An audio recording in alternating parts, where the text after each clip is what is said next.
then when I'm ready, when I put the lineup cards in the book, Right. then we'll go to pregame, and there will be the open panel right there. Okay. There's nothing showing on the top. No Dan Wilkins or anything else, right? I don't know.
Ladies and One step back. one step back.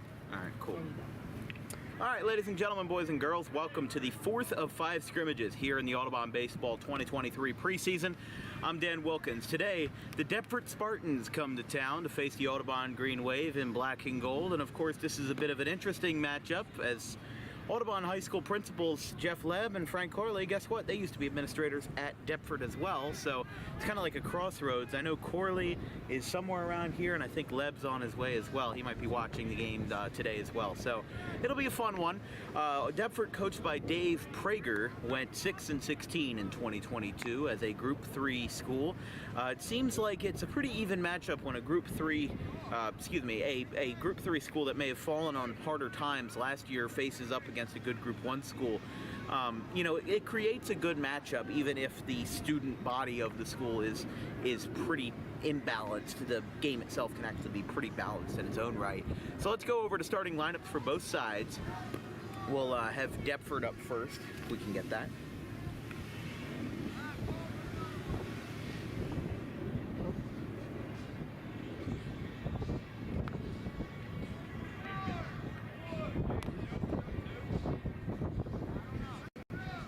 There we go.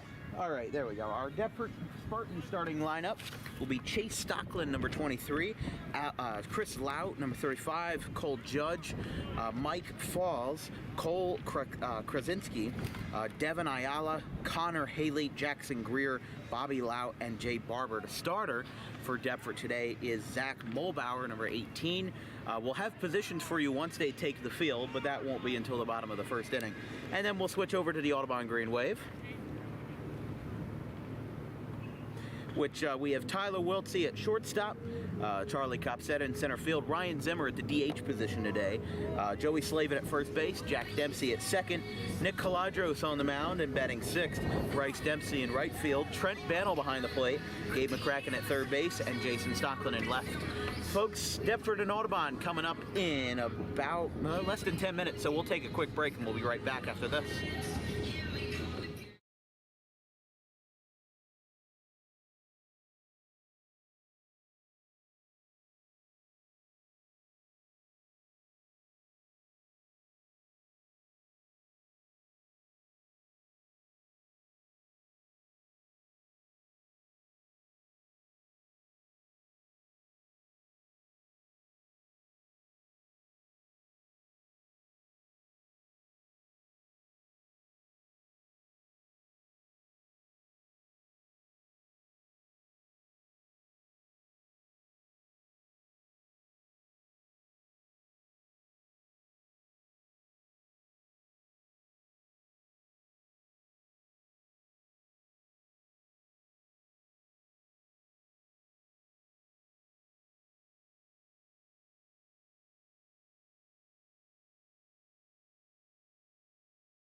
We're back here from the Hank Greenberg Field, just getting ready to get underway between the fourth of 5 scrimmages here in the 2023 preseason between the Deptford Spartans and the Audubon Green Wave. Audubon getting ready to prep the field a little bit here before the ball game.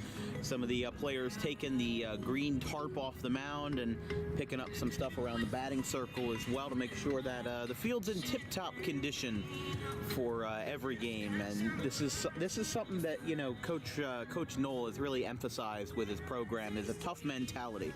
Some people don't make it out of the program. Some people quit. Some people, you know, decide that they don't want a part of it anymore. But, you know, there's some programs where quitting is the fault of the coach, where, you know, a coach runs such a bad program that players are quitting. But Haran's program is very much the opposite. It's a great program, but some players just can't handle the heat. And a lot of this extra work, you know, may not be required by other teams, but he makes sure that his players are held accountable and make sure that they go the extra mile in serving their baseball club. Green Wave are going to take the field in a second, like we said. Where's my scorecard? Oh, it's over there. I was like, where did I put it? We'll go over to starting lineups one more time. We don't have to switch the graphic. But for Deptford will be Chase Stocklin, Chris Lout, Cole Judge, Mike Falls, Cole Krasinski, Devin Ayala, Connor Haley, Jackson Greer, Bobby Lout, and Jay Barber. Zach Mulbauer will be on the mound for the Green Wave. As you can see, the umps and coaches are meeting at home plate. And we're going to get started very shortly. But for the Audubon Green Wave, it'll be Tyler Wiltsey at shortstop, Charlie Copsetta in center field, Ryan Zimmer as the DH, Joey Slavin as the first baseman, Jack Dempsey as the second baseman, Nick Caladros as the pitcher, Bryce Dempsey is the right fielder, Trent Bannell behind the plate, Gabe McCracken at third base, where number 11, he switched his number this year because of a conflict with Jason Stocklin. And speaking of Jason Stocklin, he's in left field in the 10th position.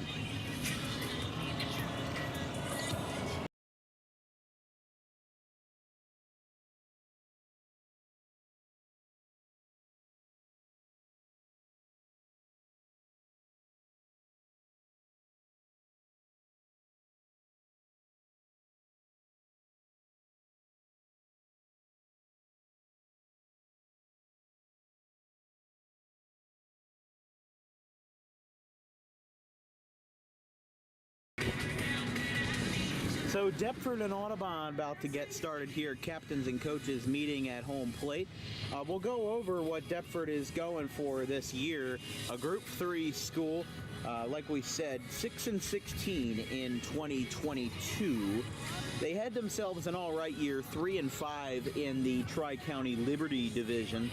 They started the year on a 2-2 start with wins versus Pemberton and Cumberland, and then losses to Gateway and Delsey. But then they went on a really bad streak where they lost 1, 2, 3, 4, 5, 6, 7, 8, 9 in a row before winning versus GCIT. And then finished the season somewhat strong, but lost in the first round of the South Jersey Group 2 playoffs. They're one of those schools that's been in and out of Group 2, Group 3 for a couple years, but they lost 8-7 to Cinnaminson, which is a team that Audubon beat 6-4 in May of last year. The Green Wave break from their huddle and they take the field. Hell's Bells by AC/DC ringing in the background. Let's go over to defensive lineup for your Audubon Green Wave. Behind the plate, Trent Bannell, and on the mound is Nick Caladros, who only got a couple of innings in 2022, but is looking to expand his workload with the number 2 in 2023, taking over Damian Broadhurst's old jersey. At first base is Joey Slavin Jr. Scott Lynch is out again for a senior trip. He, Zach Beebe, and Charlie Grady are all out until at least Saturday. They come back March 31st, which is tomorrow. There is an 11 a.m. scrimmage scheduled for Saturday, April 1st versus the Triton Mustangs, but whether that will be played is up in the air because it looks like it is going to be a torrential downpour on Saturday morning. At second base is Jack Dempsey. Shortstop is Tyler Wiltsey, NewJersey.com Freshman of the Year. And at third base is Gabe McCracken. For the outfield, you have Jason Stocklin in left, Charlie Copsetta in center, and Bryce Dempsey in right. There's your Green Wave defensive lineup. Like we said, first batter for the Spartans is going to be Chase Stocklin. So maybe he'll hit a fly ball to left and it'll be a Stocklin connection.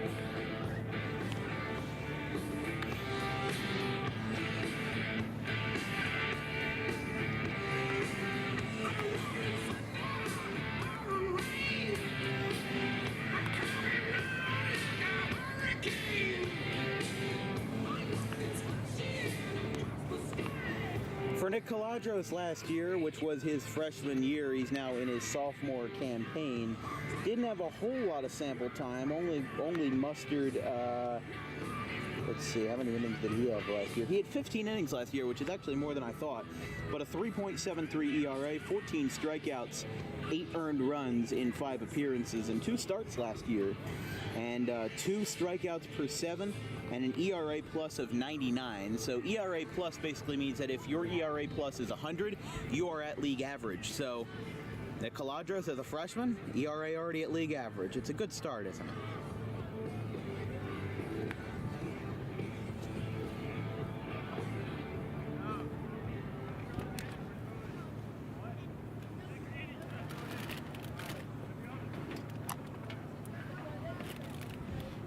First batter of the day will be Chase Stocklin for the Deptford Spartans, as Nick Caladros will face him.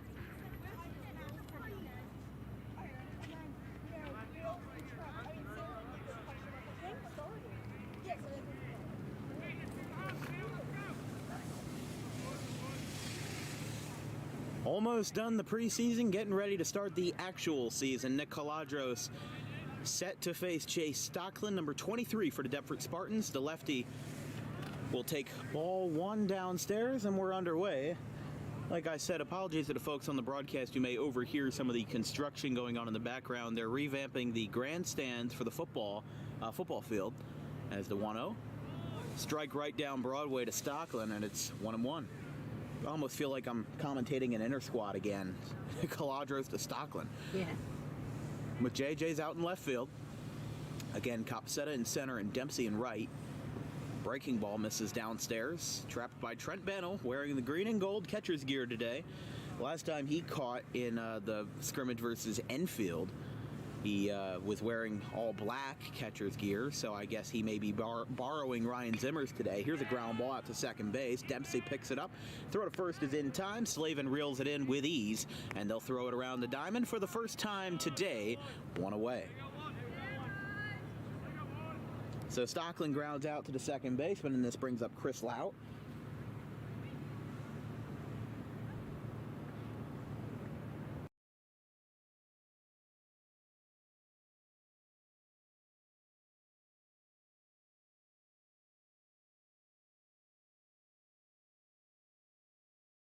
First pitch is a ball to Chris Lout, and it is 1-0.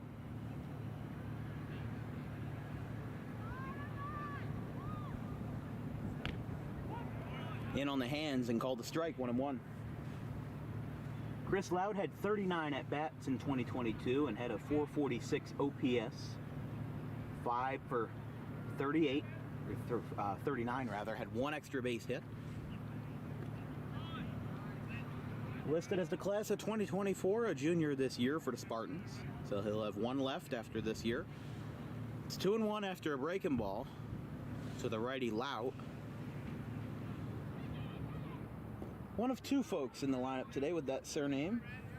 Number 2, Bobby Lout, is the number 9 hitter, although it seems like he's not listed in the order. I think they might omit him and make him a designated fielder of sorts. And there is a strike, and the count will run full to Chris Lout. On deck for the Spartans is number 46, Cole Judge. And after that would be Mike Falls if the Spartans got a base runner on board here in the top of the first versus Caladros. And the payoff is a grounder out to third. McCracken got a bad bounce, and the throw sails over Joey Slavin and hits the fence. The ball is still in play, and now the throw will be trapped at second base by Dempsey. And what will be scored as an E5 against McCracken gives Deptford their first base runner of the game. Now, it's a bit of an unusual play that unfolded rather slowly, as the ground ball to third had a really bad hop. It looked like it hit off of the chest of McCracken, and then he seemed like he didn't want to take his time, and he just sailed over Joey Slavin.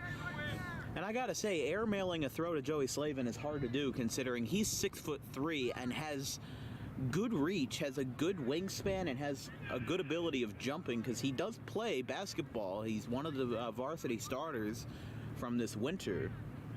So The fact that he overthrew him definitely kind of shows, take an extra step and just get him the next play.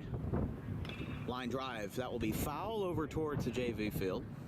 And it's 1-1, although I shouldn't say that's the JV field. This is the old JV field, as you can see back there. The actual JV team now plays at the Mount Ephraim facilities over towards the canals and the car wash back there in the Black Horse Diner. 1-1. Bit of a hesitant swing, but a foul ball by Judge. Speaking of, Aaron Judge, he hit the first home run of the 2023 season for the Yankees. See, what time is it? Probably about 3:50. Phillies Rangers opening day of the 2023 season starts in about probably 5 minutes or so. Yeah. Aaron Nola and Jacob deGrom, very excited for that. I'll have to give you guys updates maybe every other inning or so. Not too often, because you guys can check on your own. Check on your own volition.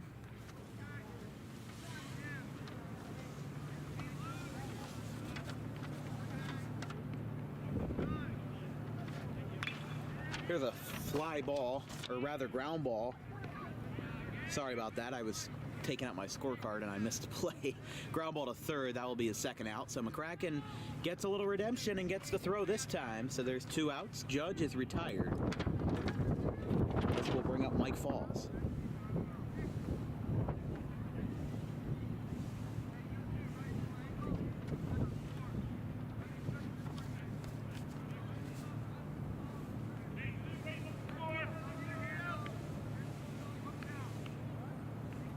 Runner on second for the Spartans, two down versus Caladros. And that's in the dirt, trapped by Bannell, was able to pick it up quickly.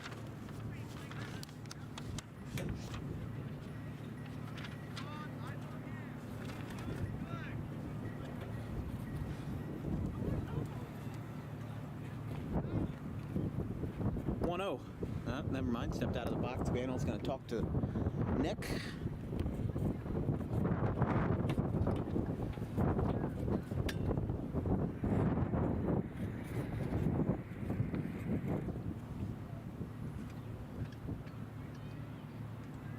Beautiful day here from Audubon. Not a single cloud in sight on this Thursday afternoon. March 30th, 2023.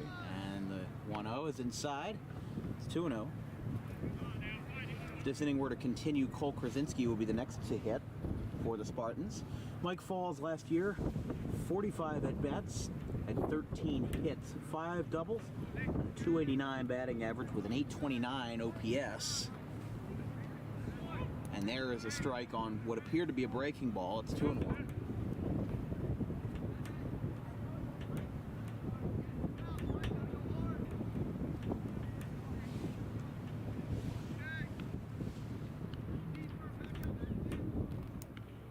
Two-one count, and another breaking ball. This time does catch the zone. A late call by the home plate umpire, but still counts the same. It's 2-2.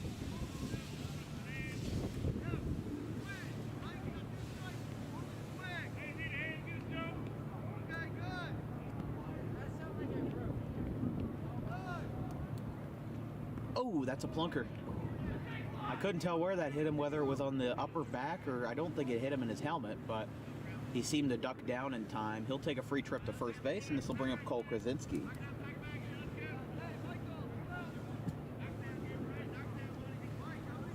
Krasinski had 60 at-bats in 2022. Just 1 extra base hit and a total batting average of, if I can read the line correctly, 233. 533 OPS.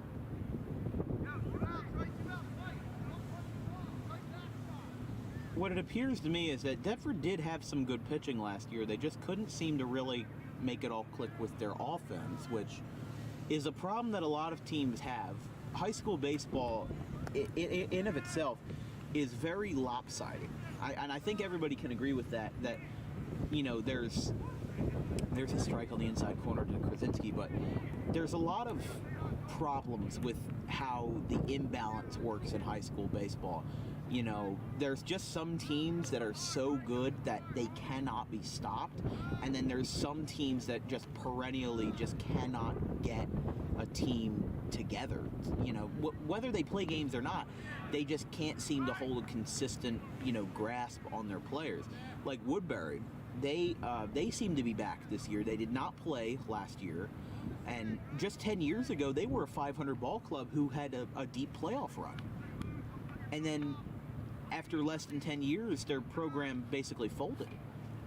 That one's in the dirt, and it's 1-2 to Krasinski. But I always find it interesting how, you know, just some programs just are left to die. I mean, they had a scrimmage earlier this week versus STEM Civics, and one of their players hit a walk-off grand slam, and it was a 5-2 ball game. And, you know, you look at their team picture as Caladros fakes the throw. Still 0-2 to Krasinski. The scoreboard says 0-2. Now, 1-2. I thought they would have counted an extra ball there, but not sure. Cole Krasinski at the plate. If another batter were to reach, Devin Ayala, the senior, would be the next to hit. Swing and a miss. Caladros retires Krasinski, and we'll go to the bottom of the first. Green Wave with their first chance to hit in this one, no score.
Bottom of the first here from the Hank Greenberg Field in Audubon, New Jersey. Tyler Wiltsey is the first to hit for the Green Wave, facing Zach Mulbear, 2024 junior, had 9 2/3 innings last year, 11 strikeouts, 3 hit by pitches, and a 5.68 FIP, or fielding independent pitching. That ball's that one misses, 1-0.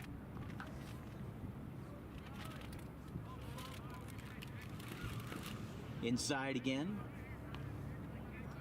defensive lineup for the Deptford Spartans will be Chase Stockland in center field, Cole Judge at third base.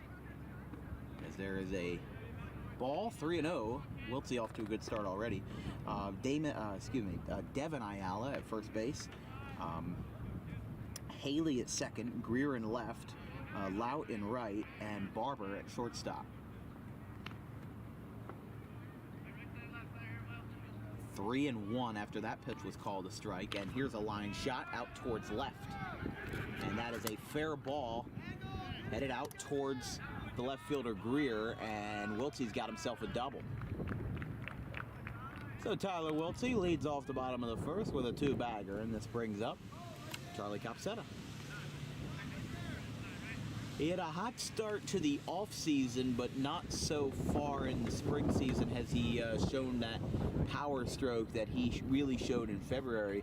Had a home run in the inner squad, the player-led inner squad back in February 26th, and then looking to prove his spot at second in the order. Here's a ground ball and a bunt, and the throw to first is in time, but Wiltsey moves over to third.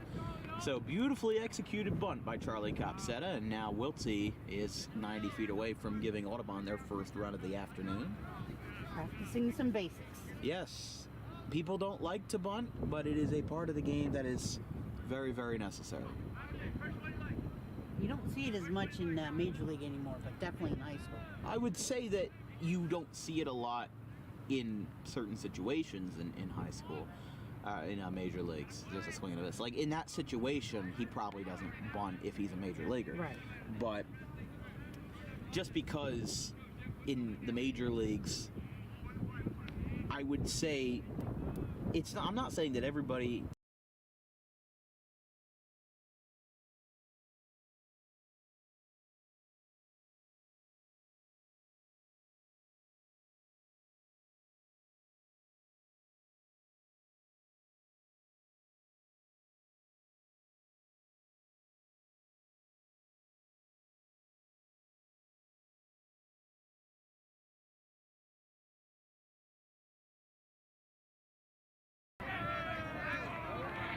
Well, we just missed Ryan Zimmer's RBI triple. It's 1-0. The ball flew over the right fielder's head, and Wiltsey scored. It's 1-0 Audubon.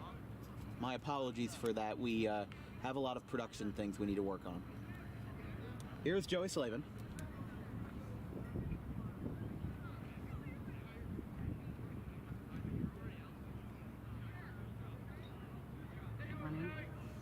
One away, runner on third. Ryan Zimmer hit an RBI triple to right. We just missed it, and Joey Slavin takes a strike.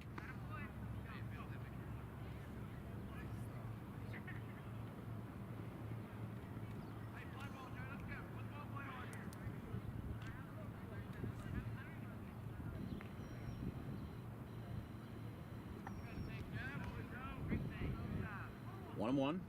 Good stop there by Deptford's catcher.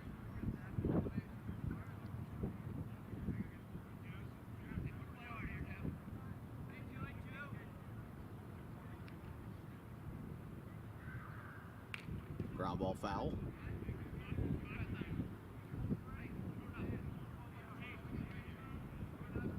It's 1-2. Next up for the Green Wave will be Jack Dempsey. One out, and you're here in the bottom of the first. Deptford trails 1-0 to the Green Wave. Here from the Hank Greenberg Field. Good turnout so far here in the scrimmage. It's 2-2. Yeah, Major League Baseball is a lot more individual based, is what I was trying to say. I'm not saying everybody that plays Major League Baseball is a whole bunch of, selfish son of a guns, but, I think that the team mentality doesn't really come into play until there's clutch situations on the line.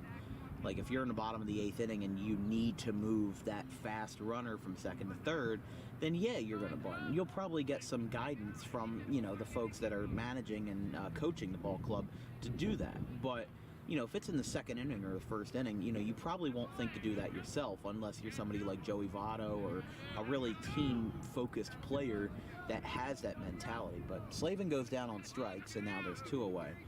This brings up Jack Dempsey.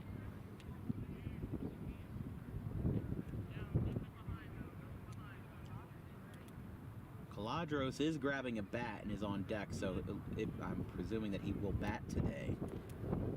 He's grabbing a bat and he's on deck, so it's pretty obvious, but you get what I'm saying, where he's starting it. Sometimes, like if you're Jason Stockland, they'll put in a DH instead of you so that you don't have to hit and you'll only pitch, but it's a weird, kind of gray area, really vague discrepancy with high school baseball. So that's a foul ball back to the screen. It's 1-1.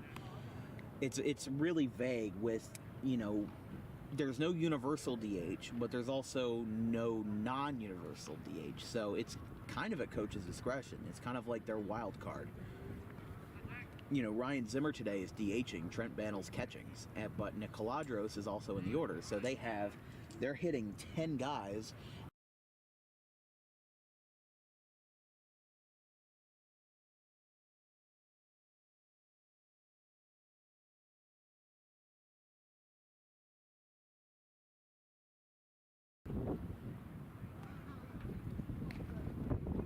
Two and two now.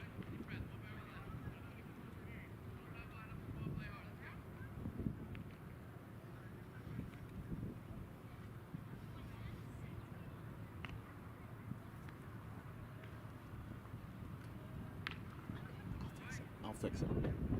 It's a foul ball. 2 and 2.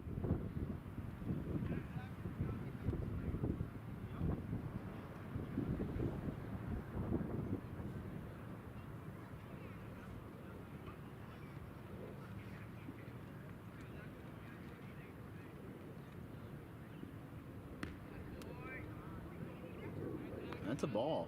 Shockingly, I thought that was a strike, but helps Audubon, so see what you're going to do with that, and the count runs full.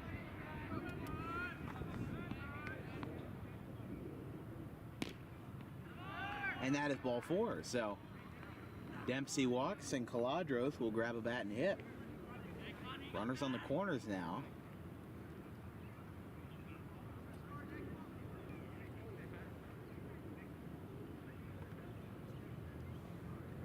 So Mulbayer in a little bit of trouble here.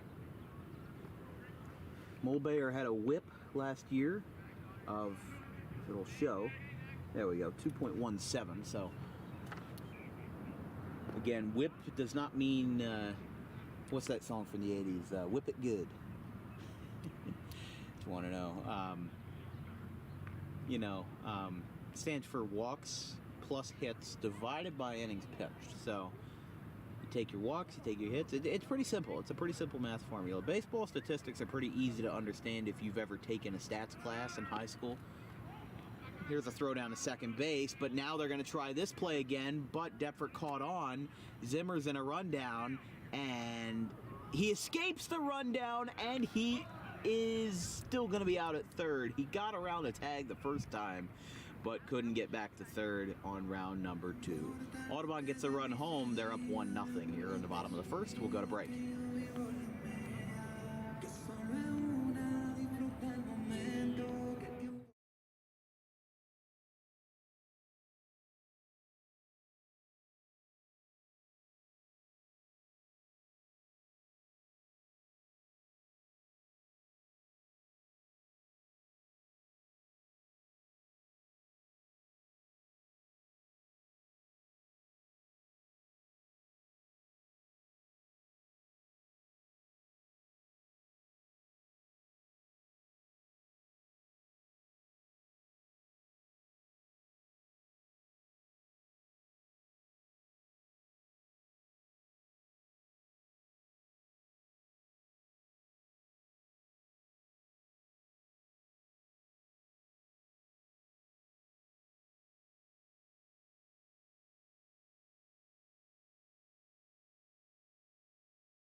Top of the second, Nick Caladros back out for a second inning of work.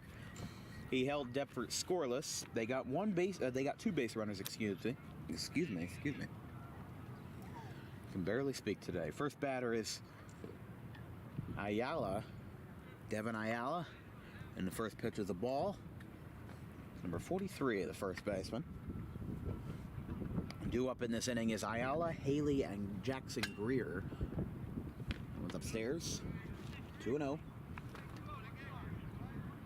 Yeah, Deptford had a ground ball to second, and then an error by the third baseman McCracken, followed by another ground out, a hit by pitch, and a strikeout.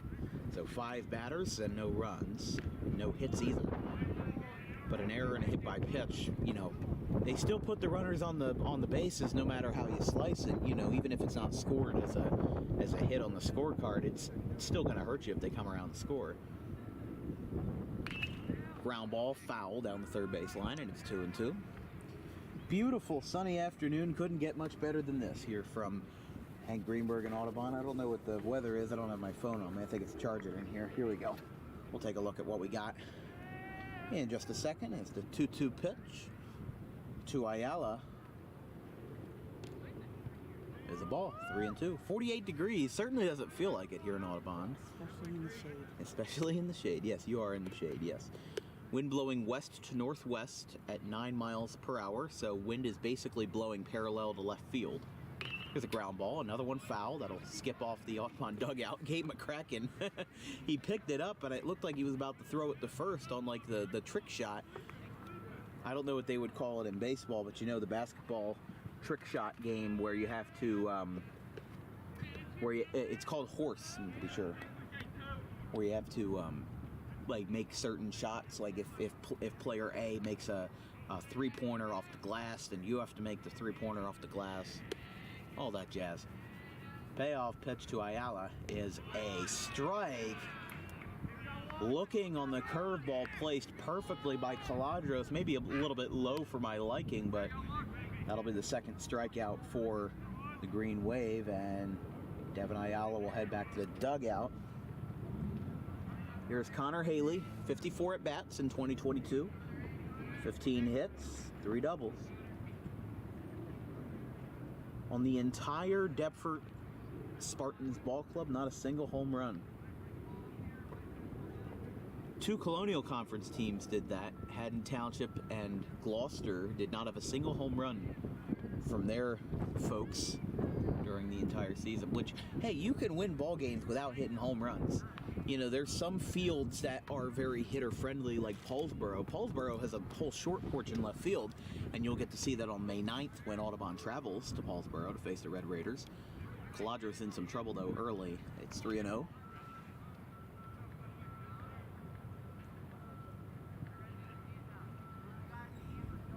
Yeah, West Deptford led the Colonial Conference in home runs last year. They had 19, as that one's down low. A 4-pitch walk to Connor Haley, and here is Jackson Greer. Yeah, West Deptford had 19, Audubon had 14, Haddon Heights had 12, Paulsboro had 10, which the fact that they were 4th in the conference in home runs, considering their ballpark, is actually pretty surprising. Haddonfield had 5, but they also have a very pitcher-friendly ballpark. Remember, one of those 5 came off of Gabe Cologne, as that one's a foul ball out towards the third base coach for Deptford. It's 0-1. Jackson Greer. Yeah, one of those home runs was off of Audubon in the tape-delayed game that I was very sick from. Matt Ventola only had 10 at-bats the whole year, but batted .500 and had like 4 extra base hits.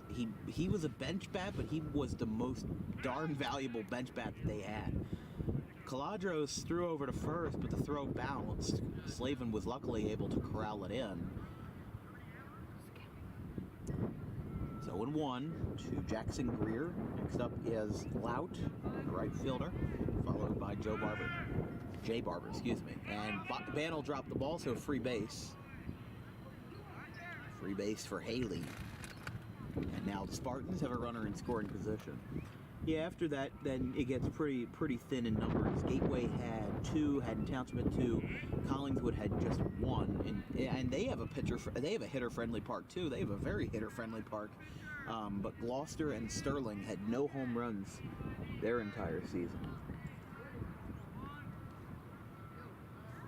Strike, 1-2. Jackson Greer had 51 at-bats last year, a .235 average and a .617 OPS. A BABIP, or batting average on balls in play, BABIP, of .235.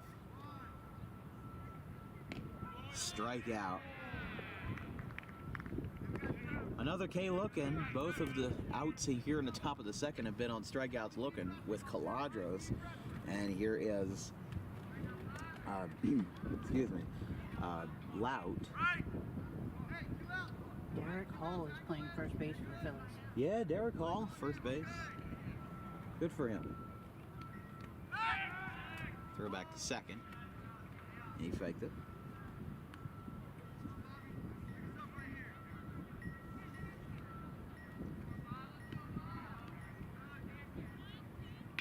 Here's a ground ball out towards short. Or it's booted by McCracken, got a bad hop again, and now that will be probably a base hit. Again, took a bad hop off of McCracken. That time it was not his fault. And now that'll put runners on the corners.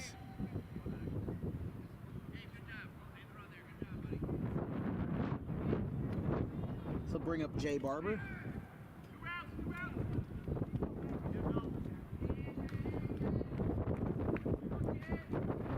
Two outs, runners on the corners. Audubon trying to defend a 1-0 lead here early on. Inside. Sun shining right above us. Out here in right center field. Here in Audubon. Remember, one more scrimmage after this one's scheduled versus the Triton Mustangs on Saturday, April 1st. But it's going to be raining a lot, so maybe that scrimmage might be played Sunday, April 2nd. Here comes a throw down to second base, and that throw will not be in time. So now Lout is safe at second base. And now Deptford has 2 runners in scoring position here with 2 down. A 1-1 count to Jay Barber. Next up would be Chase Stockland for the Spartans. A little bit off the hands, and that's a foul ball. So how are we looking on the score for the Phillies? It is 0-0 in the bottom of the first. He gave me that weird look. Weird look is showing that Nathaniel Lowe pops out to shortstop Trey Turner. Yes. And I'm like, wait a minute, I'm watching a Phillies game. Yes. It is weird to think that he's in red and white. I think the contract was 11 years, something like that. Wow. Like $300 million. Wow. So it's 2-2. For Jay Barber, 2 runners on for Spartans.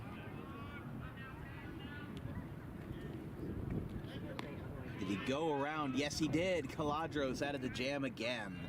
Caladros leaves 2 on and no score for the Deptford Spartans. Audubon goes to the bottom of the first. They'll go to the top of the order for Deptford next time around. 1-0 Green Wave.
Audubon up 1-0 here in the bottom of the second.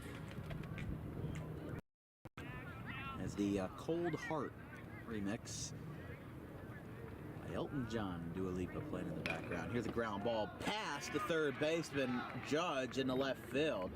And a base hit for Caladros, who will round first and pump the brakes.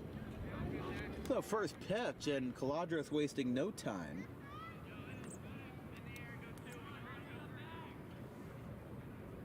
Yeah, I wouldn't even know how to score what happened to Ryan Zimmer. I honestly don't even really put in like a big thing of like 5 to 2 to 3 to whatever, you know, because that's, my handwriting's not that small. But a base hit to left by Caladros, and this brings up Bryce Dempsey, wearing number 3, the old jersey of Xavier Massey, and on first base is Nick Caladros, who's wearing the old jersey of Damian Broadhurst. It feels like deja vu. Dempsey bunts, first base side, or rather third base side, throw to first is not in time. So Dempsey nope, he didn't make it. Okay. I didn't know what the umpire was signaling, but that is the first out. A successful sacrifice by Dempsey, and this brings up Trent Bannell. The only runner that stands is Caladros on second, with one away. Here in the bottom of the second. You're watching coverage of Audubon Green Wave Baseball here on Dan Wilkins Broadcasting. If you have any questions or comments about today's broadcast, as the first pitch is a swing and a miss for a strike, if you have any questions or comments, drop me a line at the Dan, D-A-N, Wilkins, W-I-L-K-I-N-S, show, S-H-O-W, at gmail.com. We're also looking for new sponsors for the 2023 spring season, so if you're a small business owner and want to hop on the DWB train, you know, send me an email, or I believe my other contact info is out there elsewhere if I've given you a business card one of these days. But we have 3 packages for sponsorship, $50, which is a spoken word advertisement, about 15 seconds long, as they're second, not doing anything there. By the way, count is 2-0. Might be 1-1. I can't see the scoreboard that well. It's 2-1. It should be. Yeah, I think it is 2-1. You're right. Did I not say that? No. Ah, okay. Well, that one's outside, and it'll be 3-1. But yeah, we have a $100 package, which is an increased ad exposure plus a segment of the game is named after you. That there is limited space on that though, so I can always compensate. That one's fouled off the Audubon dugout. We'll roll on back. It's 2-2. Yeah, now I can see the scoreboard. It's 2-2. But yeah. And then the $150 package is a 30-second commercial filmed on location with filming, editing, voiceovers, and post-production done by yours truly, myself, unless otherwise requested. So again, looking for sponsors, because I'm gonna be honest with you, this is not a free job. You know, it costs money to keep this thing afloat and to keep the lights on, although aren't really lights to keep on. My lights are out. Yeah, Bannell down on strikes. He wasn't exactly happy about it because I think he forgot to run down the first base, so they just had Deptford's catcher take him down there. They are gonna, because now there's 2 outs in the inning, they're gonna have a pinch runner for Caladros, who is now gonna be Dempsey since he was the last out. So now here is Gabe McCracken.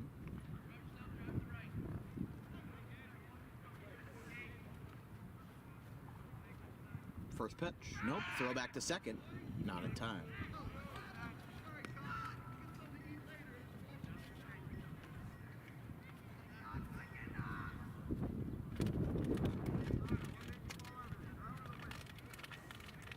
If the inning were to continue after this batter, it'll be Jason Stockland. He's getting the bat ready in the on-deck circle.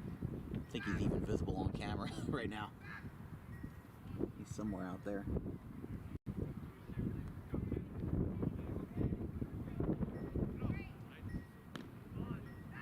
Inside. 1-0. Yeah, after today, we'll have one more scrimmage versus Triton on Saturday, and then Monday, April 3rd, will be the softball opening day versus the St. Joseph's Hamilton Wildcats. That one's fouled back to the screen. And then April 4th, Tuesday, is Audubon's home opener and season opener versus the Paulsboro Red Raiders. First time in 9 years that the Green Wave are playing the Red Raiders on opening day. Last time was 2014. Last year they played Sterling on opening day, April 5th, with a close one, 4-3 win for the Green Wave. Throw down to second. Again, Mulbayer really not hesitating to, give himself some time to throw down to second versus Dempsey. He knows that he's fast. He knows that he can steal, but the question is, will he? Here's a pop-up, first right field side, out towards the corner, and foul. On to Walnut. So we'll battle again. And it is 1-2. Green Wave lead 1-0 over the Deptford Spartans. Runner on second for the Wave and a 1-2 count.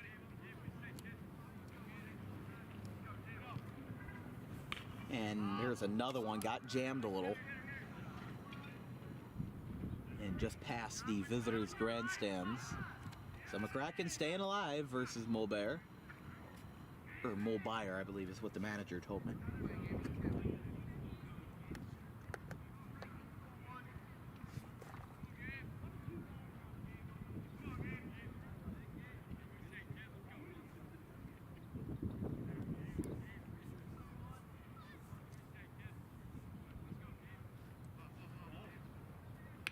Here's another one popped up.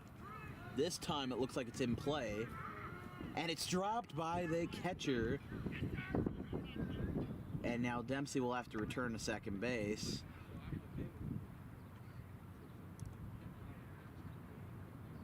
Looks like he might have just lost it in the sun straight up. And it happens. It happens. What's that sun doing out? Yeah. Good to see it, though. It is good to see the sun.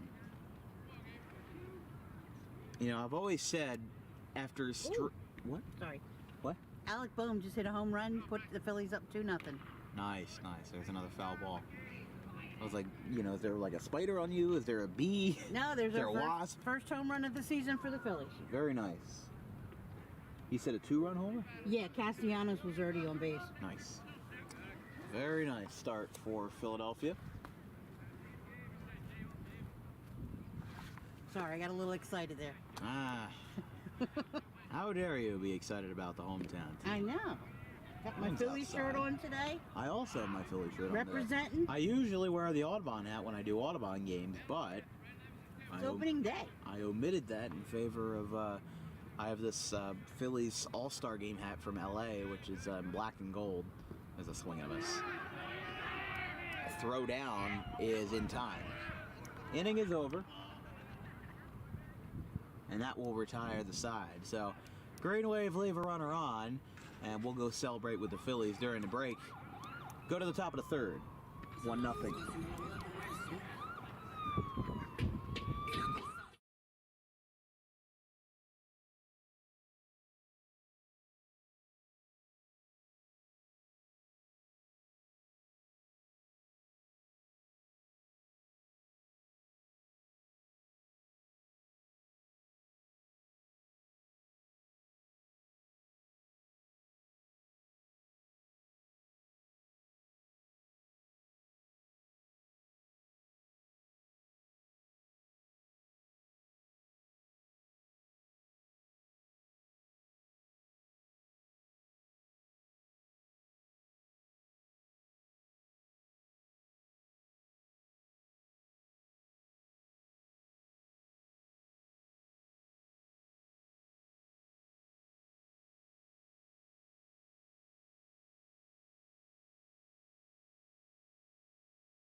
Top of the third in order for the Green Wave in their 4th of 5 scrimmages this year. Chase Stockland back to the top of the order for the Spartans. They trail 1-0 versus Audubon as there's a swing and a miss. 0-1. Pretty early on the swing there by Stockland.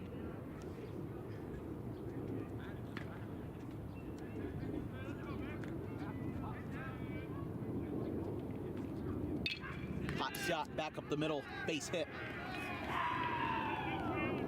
Second hit of the day for the Spartans. First one came off the bat of Lau, and now the second one comes from Chase Stockland, so he's aboard. And runner will stand on first. To lead off the top of the third, giving a little adversity to Nick Caladros, and here is Chris Lout.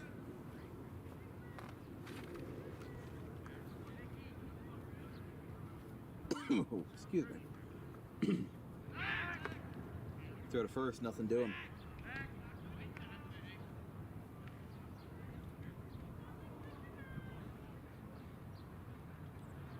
Yeah, Bobby Lout. This guy's name. I was looking at my scorecard because my scorecard always has the first initial and the last name, as that one bounces off of Trent Bannell's face mask. 1-0 to Chris Lout, so there's two brothers, I would assume, because L-A-U-T-E is how you spell the name. But like, I just find it interesting. Like, I put the first initial down, and usually by the time I read the starting lineup a couple of times myself, I can usually remember the names, like I did versus Lenape. I feel like I did a decent job versus Lenape without them having any jerseys on. For Audubon, it's expected that I know the players' names because I know them personally. But like, for a team like Lenape that I've never seen before, you know, I felt like, you know, not to put myself on a pedestal, but I didn't feel like I did that bad, you know, that terribly with it. You know, I did the best I could with what was given, you know. Deptford is not wearing traditional jerseys. They have some sort of warm-ups that have jersey numbers on the back, which, boy, I wish Audubon had those. But there's a ground ball. Throw to second for one on the first is in time. Around the horn they go. A 5-4-3 double play. And that threat is quickly put to rest, as now there's two away for Cole Judge. Nobody left on base, right? Yeah, bases are wiped clean. Nice. On that double play around the horn. Again, that error in the top of the first, Gabe McCracken's really redeemed himself. He's had a couple nice plays down there, including starting the double play versus Lout.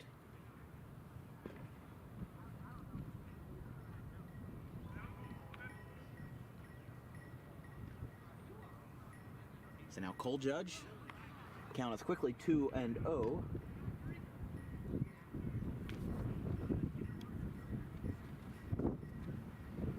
We're in the top of the third, 1-0. Caladros versus Judge, and that ball is a upstairs one, and it's 3-0 to the three-hitter for Deptford. I'm usually used to saying West Deptford because we play the Eagles twice a year, but the Spartans are, you know, their main counterpart, because West Deptford is kind of like how there's I don't know what would be a good example of this.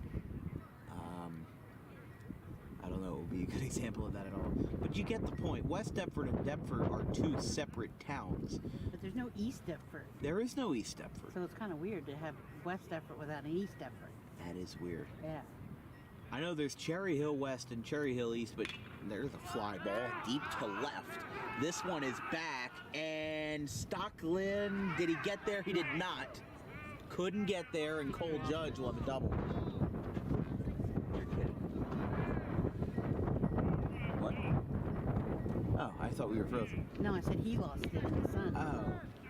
I thought you said we lost it. No, I'm sorry. Gave me a panic attack for a second there. Cole Judge gets to second base, and they're going to have a runner for him.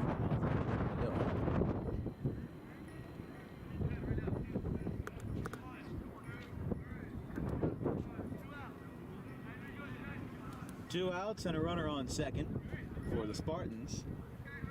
They're down 1-0 with Caladros facing Mike Falls.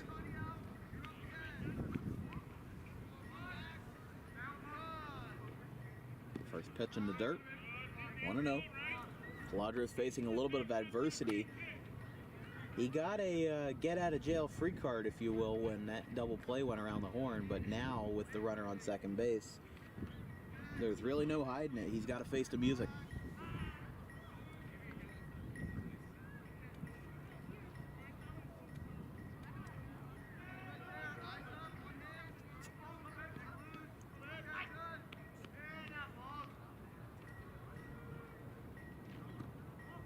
I was going to use, that one's downstairs, by the way, too now. I was going to use the one song that I think I know 2 songs that have the line, "You're going to have to face the music." There's Running in the Family, level 42, but I don't think the demographics of my audience exactly fit that. But then there's The Voice by the Moody Blues, which has a similar line. But again, demographics of my audience. There's a strike, 2-1 to Falls. With 2 down, if this inning were to continue, Cole Krasinski would be up. He ended the first inning on a strikeout. Caladros has been doing pretty good. He's right now tallied up 4 strikeouts, 2 of them looking 2 swinging, and allowed just 3 hits, no runs. Breaking ball, catches the zone, 2-2.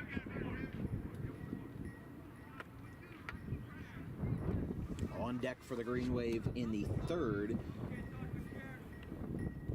would be Stockland, Wiltsey, and Copsetta. So going back to the top of the order, 2-2. Grounder, third base side, but foul.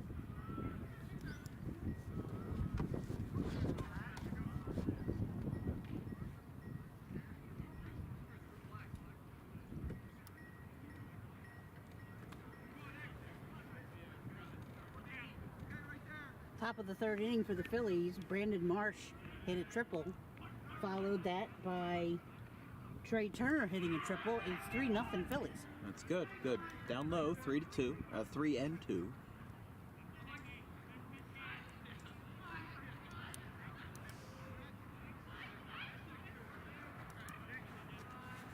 Deptford's dugout getting in their cheers for their fellow teammates, and there's a swing and a miss. Beautiful drop on that curveball. Looked like a 12-6 to me. And we go to the bottom of the third. Caladros wheeling and dealing. 1-0 Green Wave over to Spartans.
Jason Stockland leading off the bottom of the third for the Green Wave. Audubon up 1-0 on the Deptford Spartans.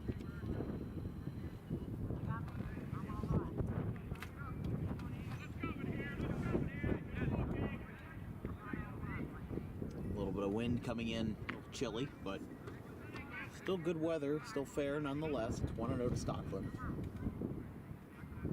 New pitcher on the bump for the Spartans, and that would be Connor Haley. It's 2-0 to Stockland.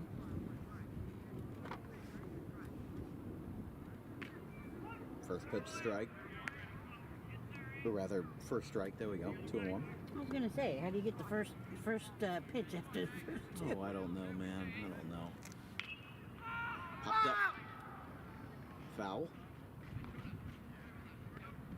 And on the Walnut Street it goes. 2-2. Looks like track is mostly cleared out. That was a quick practice, I gotta say. Yeah. Very quick practice. I mean, it's about 5 o'clock? Yeah, 4:45, so. I mean, that also means that they got started right after school, though. Here's a ground ball between Judge and the shortstop, Barber, and through at first is in time. Got him there. And there's one away. So this brings up Tyler Wiltsey. Trey Turner scored on a wild pitch. It's now 4-0 Phillies. Good start to the season for him.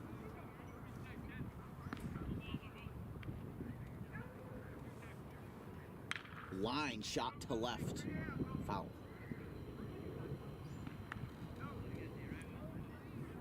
One nothing Green Wave, bottom of the third here from the Hank Greenberg Field. Audubon facing the Deptford Spartans versus Connor Haley. That one is a ball. 1-1 to Wiltsey.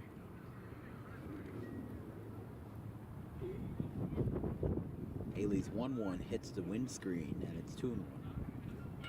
Maybe not a windscreen, but more of a pitcher's eye.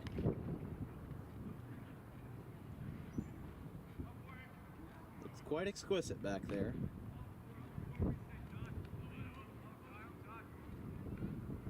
Upstairs again, 3-1.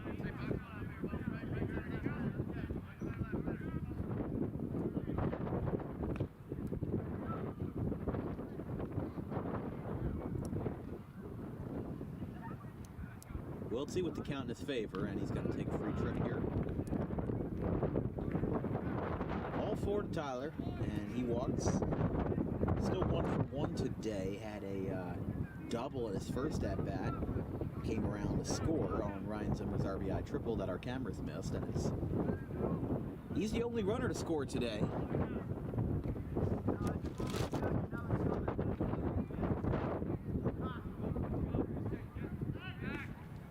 Over to first, nothing going on there. Before the first pitch to Copsetta. By the way, folks, for those that were anticipating it, no trivia time today. I have to make more questions, so I only made 5 as like as a sampler, and I've used all 5 of those now. Fly ball, left field line, and dropped. Wiltsey moves to second base, and losing it in the sky is Krasinski.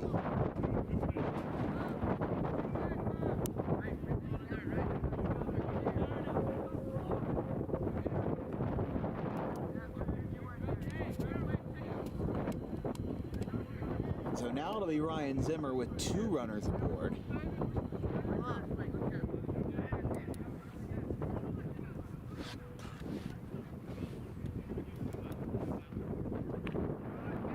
Fakes at first, that's falls, but can't get it. And it's 1-0.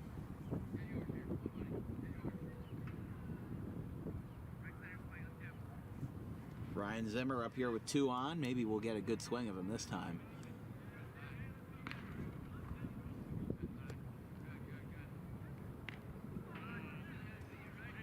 feels like this year's scrimmages has been a lot more competitive than last year.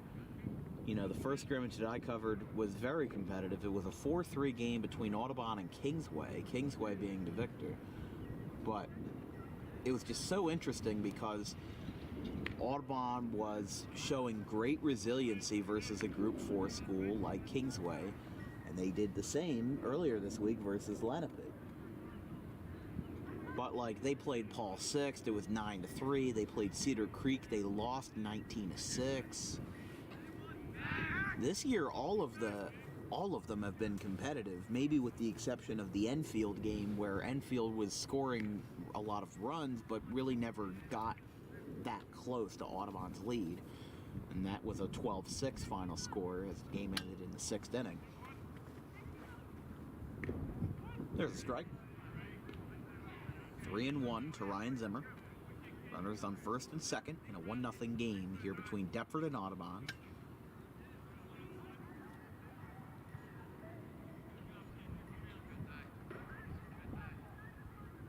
Fly ball, line shot to right, and this ball is down. It's going to go to the wall. It'll bounce off of the wall. You can hear the clang there. One run is in. Here comes another around, and it's 3-0 Green Wave. A second triple for the catcher Zimmer. How about that? Showing off some speed I didn't know he had. It's 3-0. I didn't know he had that kind of speed. So Zimmer responsible for all 3 RBIs tonight.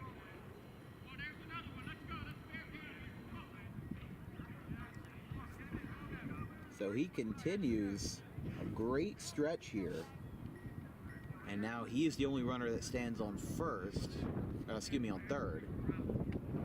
As the first pitch to Slavin with one away here is a ball, 1-0. So Copsetta came all the way around to score, so did Wiltsey.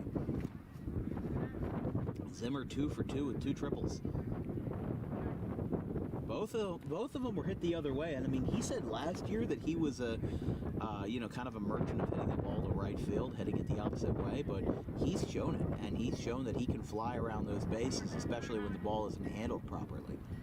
If you don't handle, there's a line shot in the left, base hit. It'll be taken in out there. And Zimmer scores. It's 4-0 on a bullet of a single by Jack Dempsey. He absolutely ripped that one off the bat. Took it in good hands. 4-0. So the Green Wave played 3 here in the bottom of the third. And now what looked like was going to be a relatively close game now has put Deptford with their backs against the wall a little bit. And here's Nick Caladros. I guess they skipped Joey in the order. I guess they're not batting him anymore. That's the first pitch to Nick as a strike.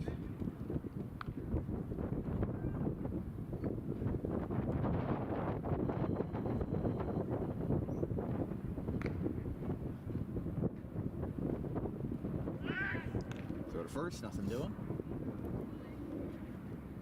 Opening day, oh boy, for the Phillies today and for Audubon next Tuesday, or this Tuesday actually, April 4th versus the Paulsboro Red Raiders. As there's a swing and a miss. 0-2.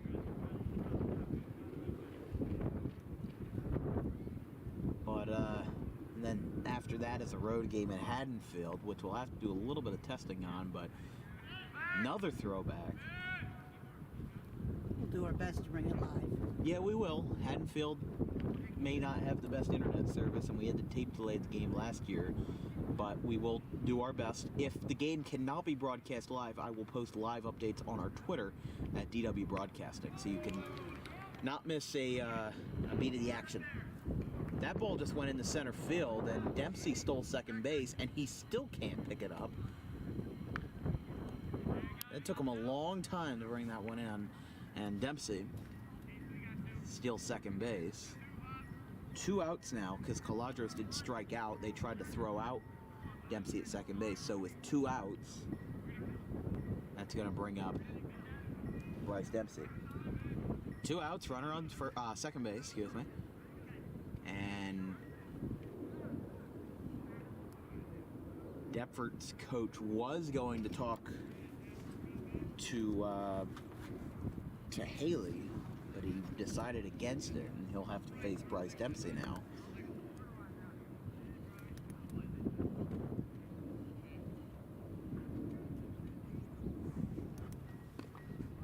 Audubon has brought, as there's a strike, Audubon's brought 7 men up to the plate. Stockland threw now Bryce Dempsey.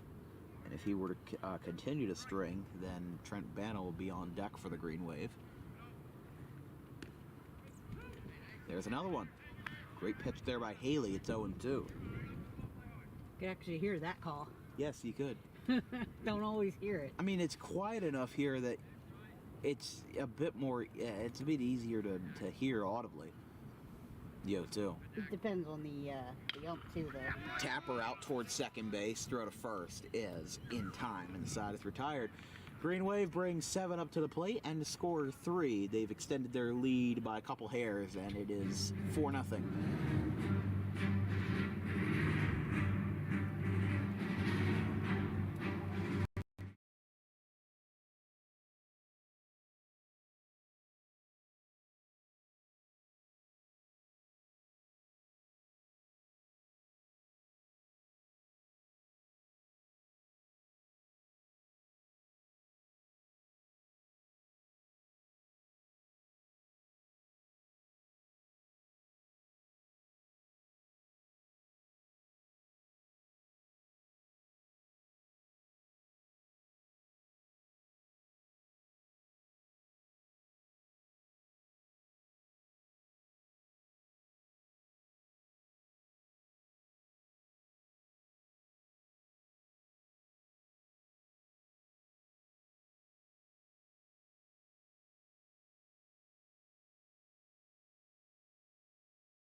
What ominous music do you hear? It's the sound of Joey Slavin on the mound for the Green Wave as he steps in with a 4-run lead versus the Deptford Spartans. As the lefty is throwing to Trent Banner. Audubon brought up 7 hitters in the bottom of the third and scored 3. They were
Okay, We're good now?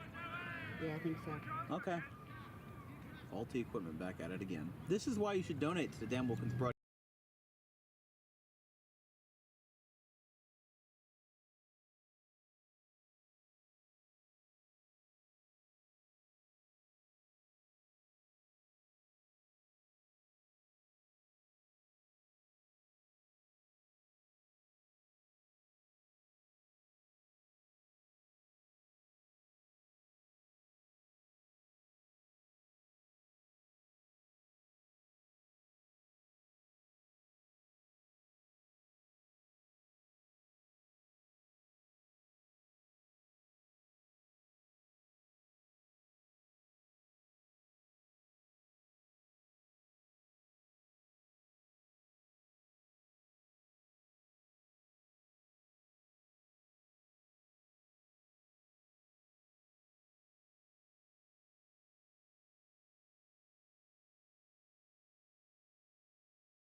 I do, hold up. There you go. Sounds back, pictures back. Sounds back, pictures back? Yep, we're all good. Sorry about that, folks. Equipment continues to let us down. We're in desperate need of some new cords. Yeah. Fly ball center field. Cop set it with a can of corn, and there's one away.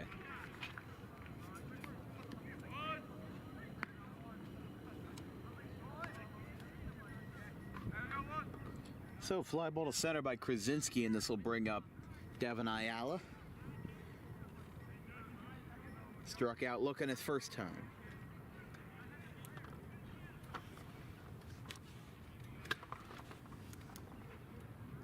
Fouled back to the screen.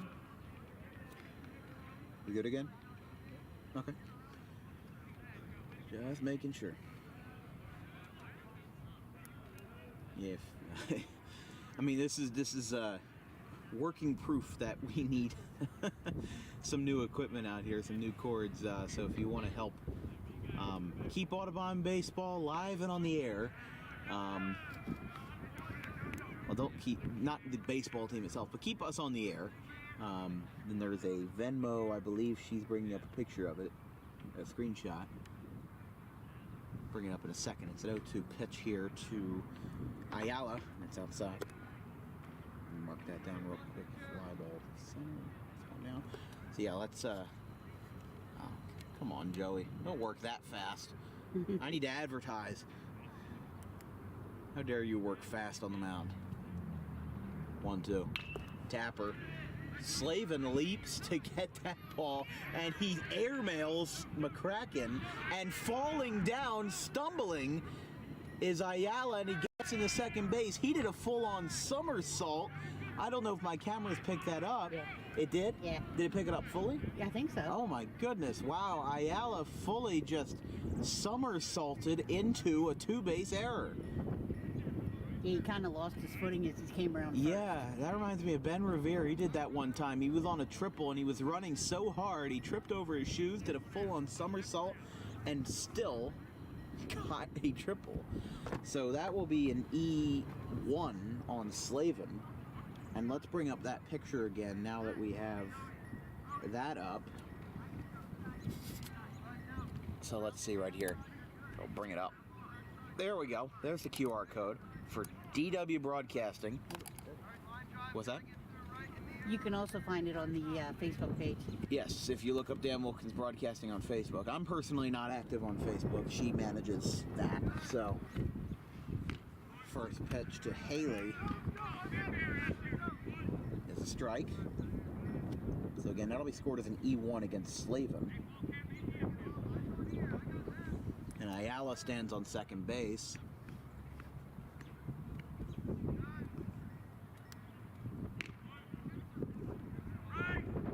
There's a strike.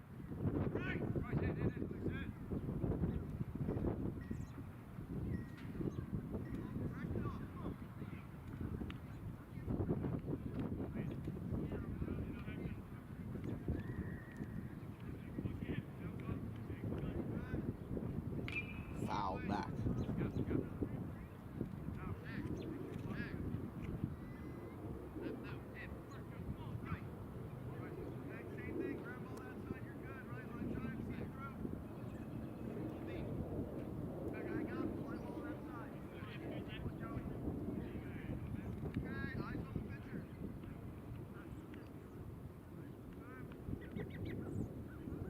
Grounder up the first baseline and foul over towards the Deptford dugout.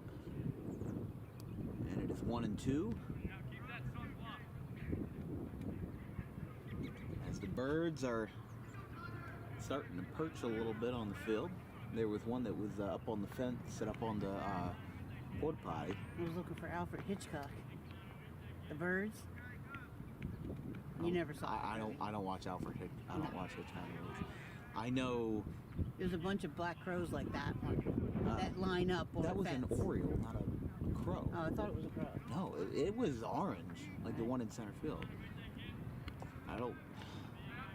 I know the color purple. There's clockwork orange, I think, right? I wouldn't talk about that. What? I wouldn't about that. Don't talk about that? No, don't talk about that. Fair enough. That's all I know, though. I've never even seen those movies, so I wouldn't know But what you've they're never about. watched Star Wars either, and you talk about Star Wars references. Like, you get a lot of them, and you know. Well, I get them because they're common in pop culture. Yeah. Not because I've seen the movies. No. 3-2. One's in the dirt. And Haley's going to walk. So this brings up Jackson Greer.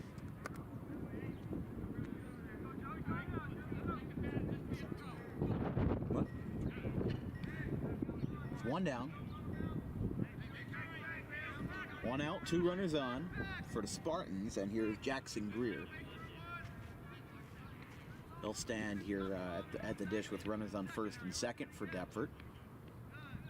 4-0 as Joey Slavin throws the ball. Yeah, you're my PR person when it comes to what movies that I've never heard of that I can and cannot talk about based on subject material. Yeah, Taco Friends is not PG. There's a lot of movies that aren't PG. Fly ball right field line, and it's foul. Yeah, it hits off the club car of Mr. Corbel. Mr. Corbel down there, the athletic trainer. Come on, dude, get a glove. Put him in the ball game. I know.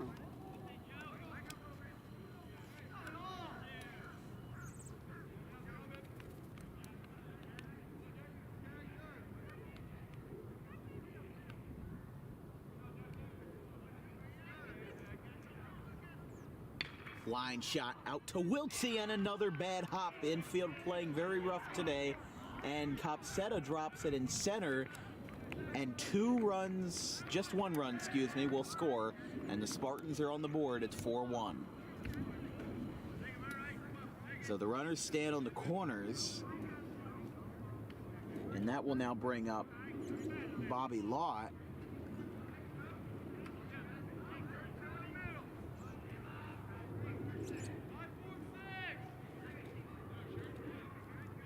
So an RBI single for Jackson Greer out to short. Not really anybody's fault, just the bad hops have been playing very well to Deptford's advantage. They forced Gabe McCracken into an error, and they forced a couple other folks into making some unfortunate plays, but just it seems like the infield isn't exact. I don't know if it's something with the dirt itself, because Audubon keeps, unlike certain other fields that I've seen, Audubon keeps a very, very tight grasp on their infield. They take care of it every day. They put new, like water down, and Meticulous. they do, yes, they do a very meticulous job, paying very close attention to detail. And, they even put new grass down in the infield. All of that infield grass is brand new.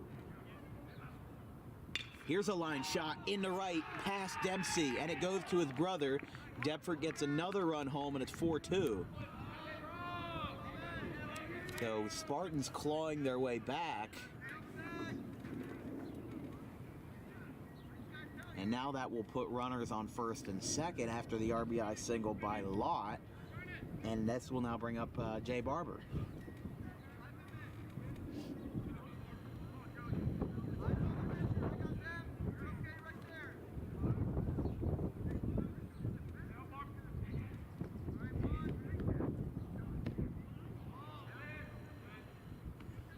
A strike to Jay Barber. So Deptford has plated 2, and with 1 away, they could very well be on the way to plating a couple more and erasing this deficit that they had dug themselves early on in this ball game.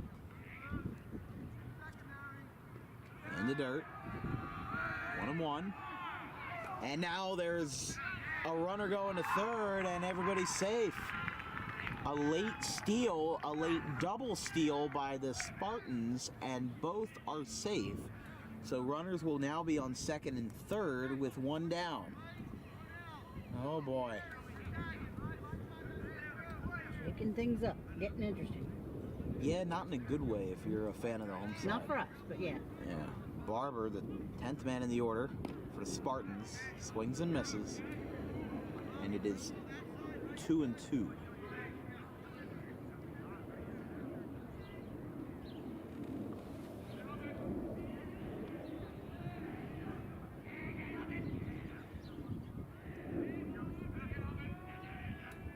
2-2.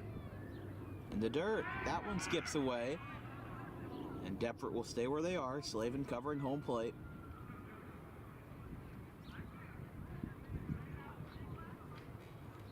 Tough spot here for Slavin.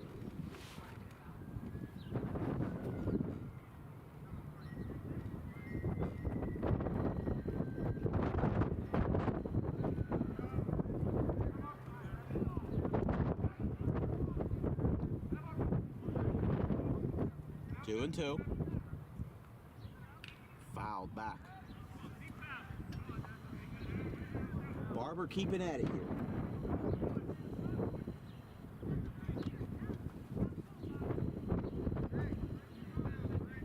The count is full, excuse me. The umpire just had a clarification. The count is full to Barber.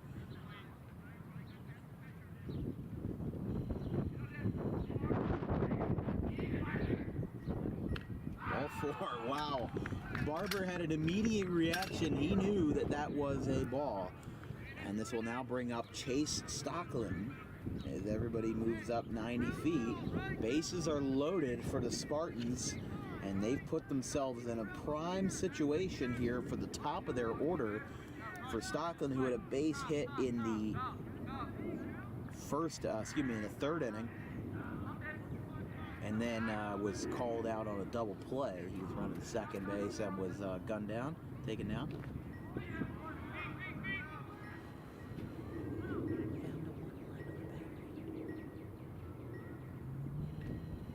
That's not good. Nope.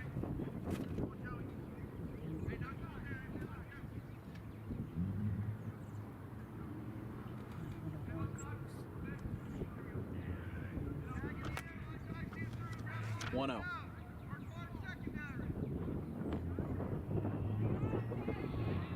Two and 0.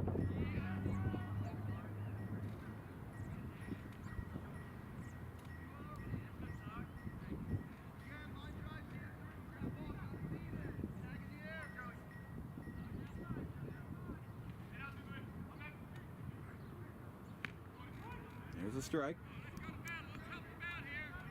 2 and 1.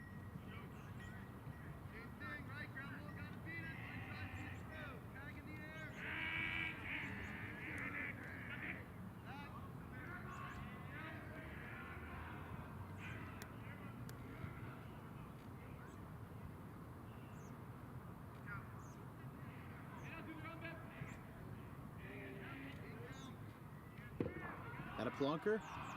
It is not, but it went behind him, and it's 3 and 1. Slavin continuing to struggle with some walks here. This is the 7th batter of the inning for Deptford. They've scored 2 and have the bases loaded. They could very well score another. They're 1 ball away from giving everyone a free pass.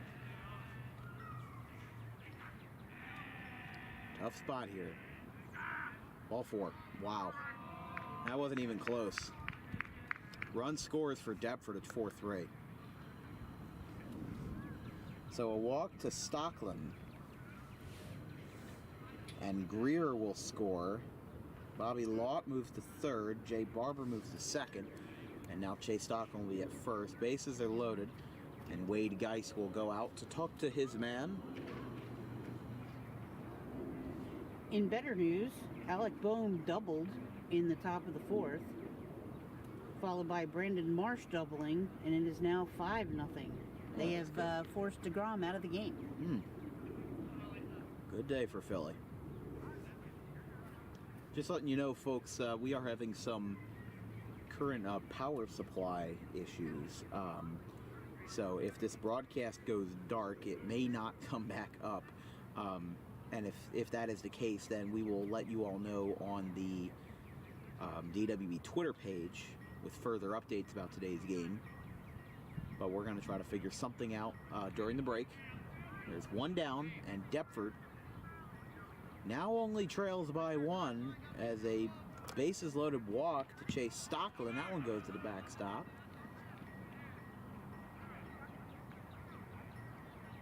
It's 1-0.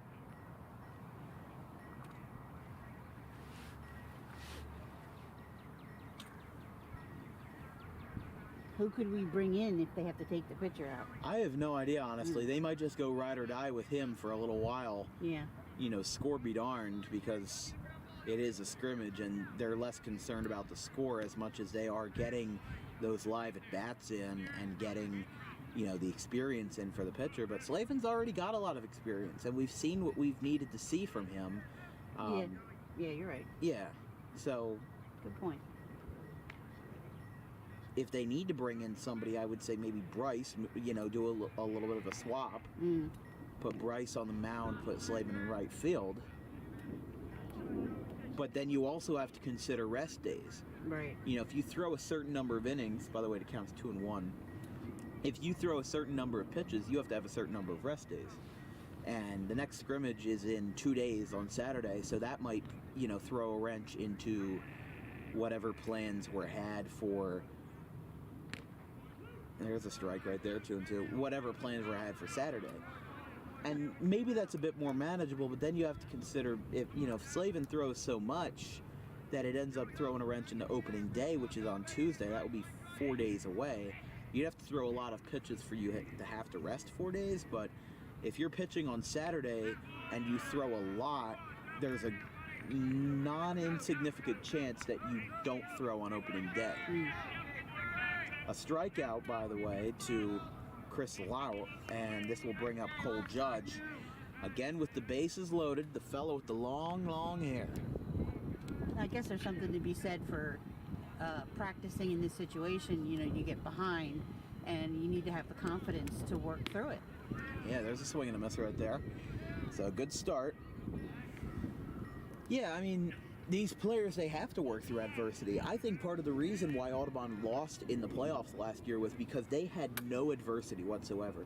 Out of the 16 games that they won in a row from April 27th to, June 1st, here's a ground ball, flipped to second is in time, and the inning is over. We'll continue that when we get back. Deptford cuts into the lead, and Slavin gets out of the jam after walking in one and giving up a couple more. But it's 4-3. Audubon leads over Deptford going to the bottom of the fourth.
Audubon leads 4-3 here in the bottom of the fourth from Hank Greenberg Field. First batter will be, looks like Bryce Dempsey. He steps in versus Connor Haley.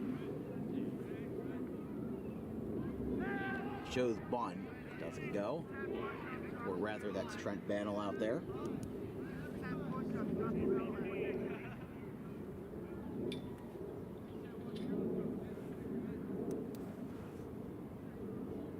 the dirt. 1-1.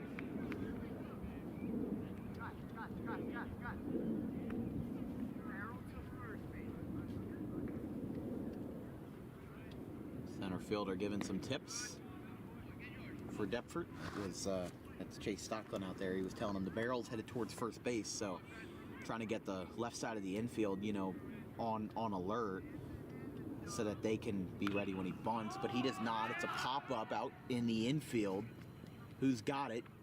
Judge falls down but makes the catch, and Bannell is retired, and there's one away. So pop-up to third will be the first out of the fourth. Again, folks, if you're watching here in the bottom of the fourth, it's 4-3 Audubon. We're having some power supply issues, so if this broadcast goes dark, please stay tuned on Twitter for updates, live updates about today's game on DW Broadcasting. Again, sincere apologies, but something that's just going on with our system right now. It's 0-1. We'll have the kinks worked out by opening day. We will, at least I hope. I mean, doing our best. I didn't get into this job for no reason, It's 1-1. I don't know what I was saying. I guess that's kind of proving my point. Sometimes you just don't have it.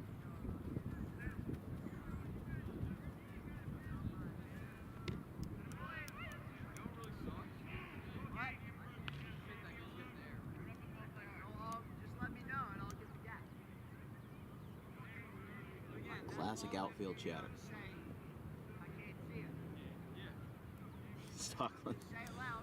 Chase Stockland out in center field. He's telling his man that because the right fielder really couldn't see a whole lot, he was telling him, he said, if you can't see it, let him know and he'll help you. He'll help him. Which is good partnership between teammates. Count us 2-2.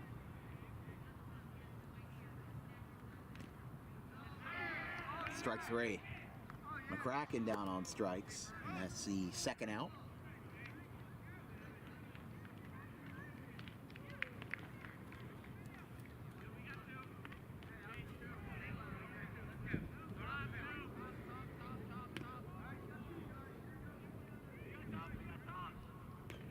It's not the top of the order, so I don't know what's going on there, but Jason Stockland's at the dish. I think because they counted 9 hitters. Here's a pop-up out to right. And sliding to make the catch. How about that? Or did he trap it? He did trap it. Okay. So the inning stays alive. On the fly ball to right to Bobby Lau. He didn't make the catch. So Stockland.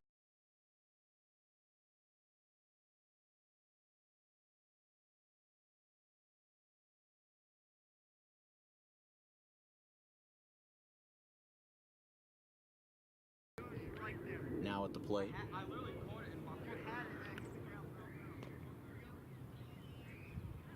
So back to the top of the order here for the Green Wave. And Tyler Wiltsey. First pitch. Outside. 1-0. If this inning were to continue, Charlie Copsetta would be next. Stockland stands on first. Wiltsey at the dish. And that's a plunker. That one hit him square in the back, and that'll move everybody up. So Wiltsey now at first base, and 2 runners aboard for the Green Wave.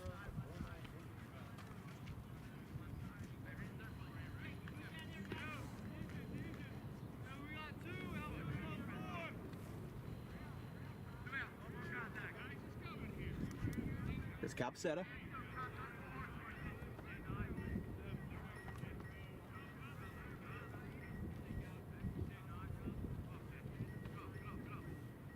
Oh, half-hearted swing, and the ball gets away. Everybody's going to move up.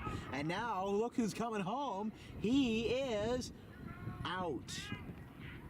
So a bit of an interesting move there by Stockland. It does not work, and we go to the 5th. I don't know if he lost sight of the ball or if he was told to go, but ends up not working. Deptford now with the momentum in their court. Do they take the shot? Well, we'll have to see. Going to the top of the 5th, 4-3 Audubon over to Spartans.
easy. Top of the 6th inning, I think, right? No, 5th. 5th? Okay. Almost wish it was the 6th inning at this point. No, I'm freezing. First pitch fouled. And it's 0-1. So Copsetta will bat to lead off the bottom of the 5th because Stockland was out on a base running play in the middle of the at-bat. Now, in a situation like that, when that happens, when something like that happens, the count is reset. So I believe Copsetta was on like a 1-0 or 2-0 count. That will be negated, and he'll start fresh in the new at-bat.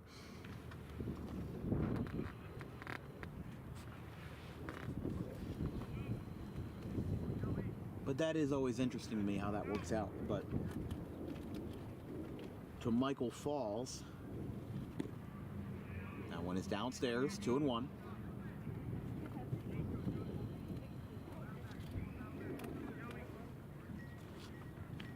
Three and 1 to Falls. Ball 4. Slavin surrenders another walk.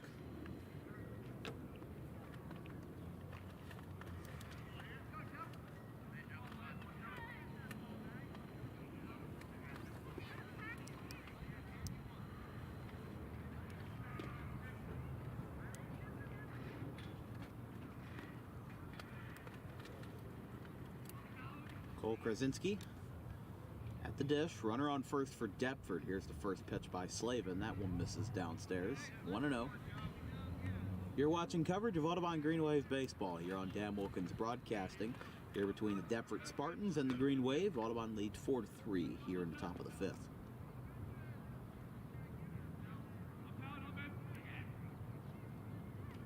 Down and away. 2-0.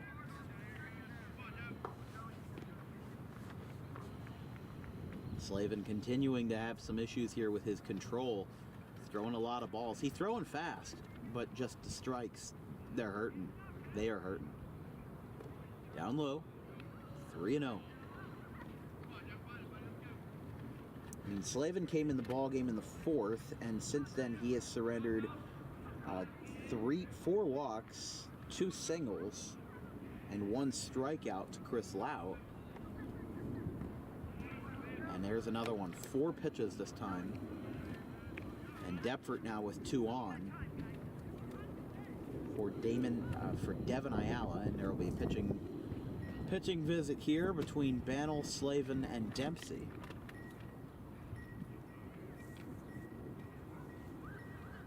With them being in a little bit of a tough spot here, Deptford has an arm ready in the bullpen, or as best of a bullpen as they can have, which is just across from the dugout.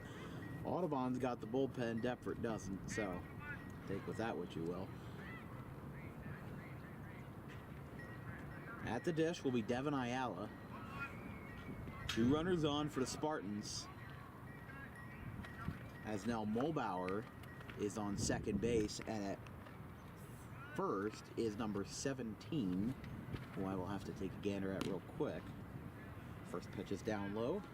They may have subbed in a sweep of new players. Yeah, Jalen Huertas on first base. And at the dish should still be Ayala. We'll take a look in a second. Oh, that one almost hit him, and now both runners are going to move. So they're all safe. It is still Ayala at the plate, so that is still true.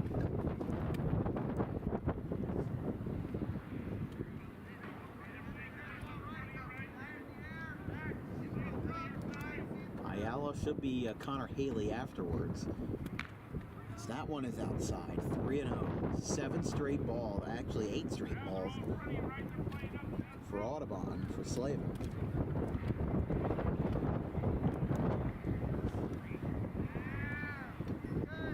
Just throw it down the middle, Joe. 9. So 3 straight walks and the bases are loaded.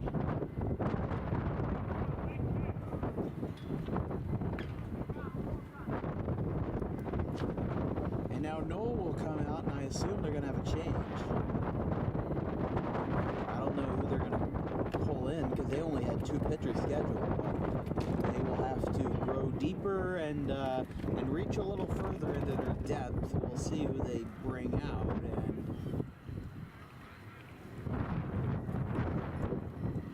looks like possibly Lance Furness. I'm not exactly sure. Yeah, I think that's Lance out there. Not sure. We'll take a quick break. We'll be right back after this.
We got a pitching change presented by Paroli's Printing.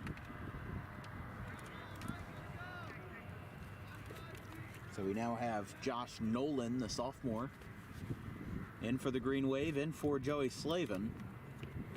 As that ball bounces high off the glove of Bannell, he can't find it and the game is tied. It bounced high off his glove, and by the time it came down, by the time he picked it up, the runner had already scored. So Falls scores, Krasinski moves to third, and Ayala moves to second. It's 4-4. Ground ball in the left, and Deptford takes the lead. Stockland can't even field it. And an RBI single for Deptford's number 5, and it is now 5-4 Spartans. So Jackson Greer with the single.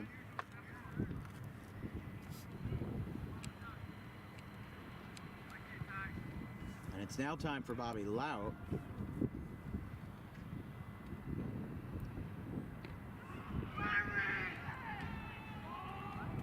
There's a ball.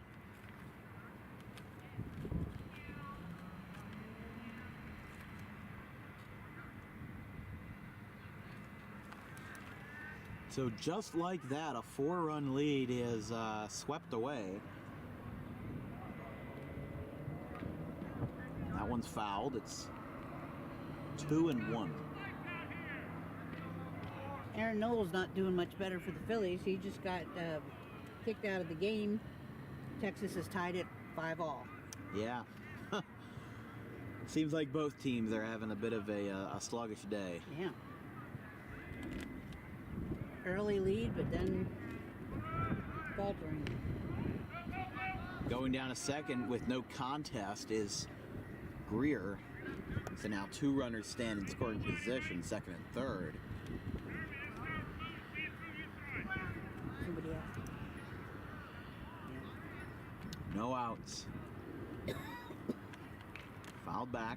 A walk, and a third walk a run scored on a wild pitch, and then, or on a passed ball rather, and then Greer got a single and has now moved up to second. It is 2-2. Down low, 3-2.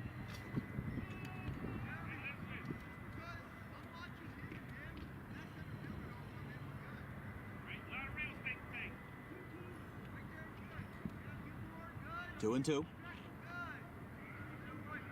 That's where the count stands right now. 2-2. Strike three, please. Yes. Finally. There's one down. Lout goes down looking. Still two runners in scoring position for Jay Barber. Although this might be a new batter. We'll have to take a look.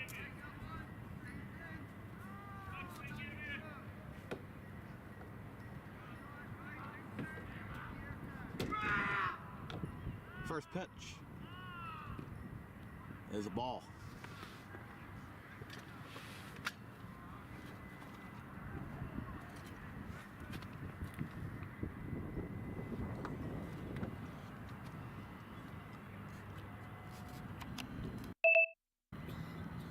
Oh, that one was inside, almost got him. It's 2-0.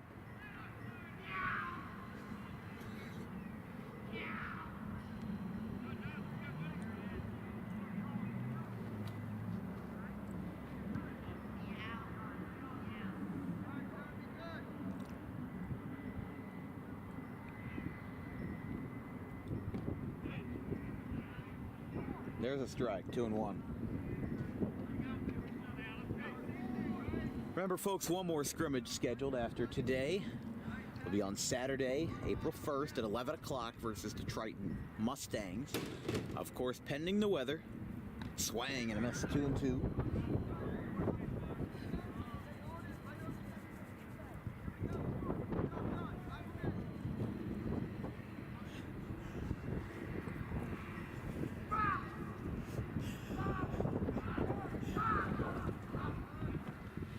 Down low, 3-2.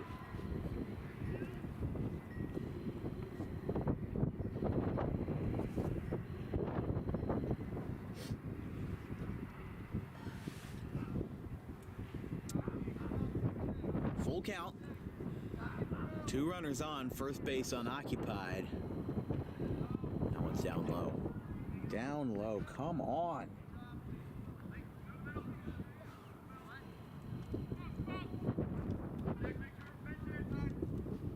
Bases are loaded again for Deptford.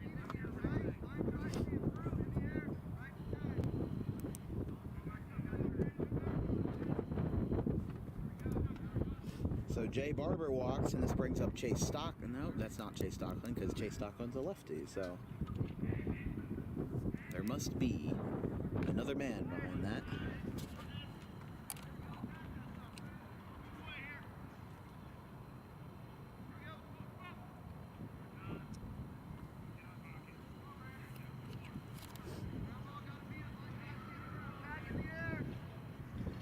Swing and a miss.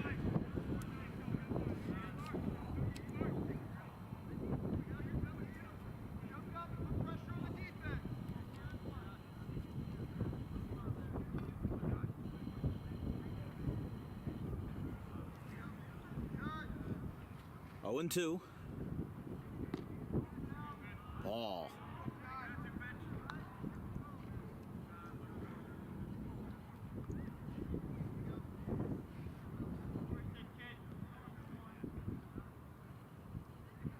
One and 2. And that one hit him. So the run scores and Deptford continues the conga line. It's 6-4. I don't know what happened, but this is not what you want to see. No. And I understand that scrimmages aren't entirely reflective of how a team will perform in the regular season, but you gotta look. As now Chase Stockton is at the dish. So now they're back at the top of the order. But a hit by pitch and only one out. Deptford's put up a whole bunch of runs and a fly ball to left down the line. That ball is fair. A run scores. Two will come around, and a two-run single by Chase Stocklin makes it what looks like 8-4. It'll leave runners on first and second. Let's see if scoreboard glare is any better. Yeah, that is 8-4. Oh boy.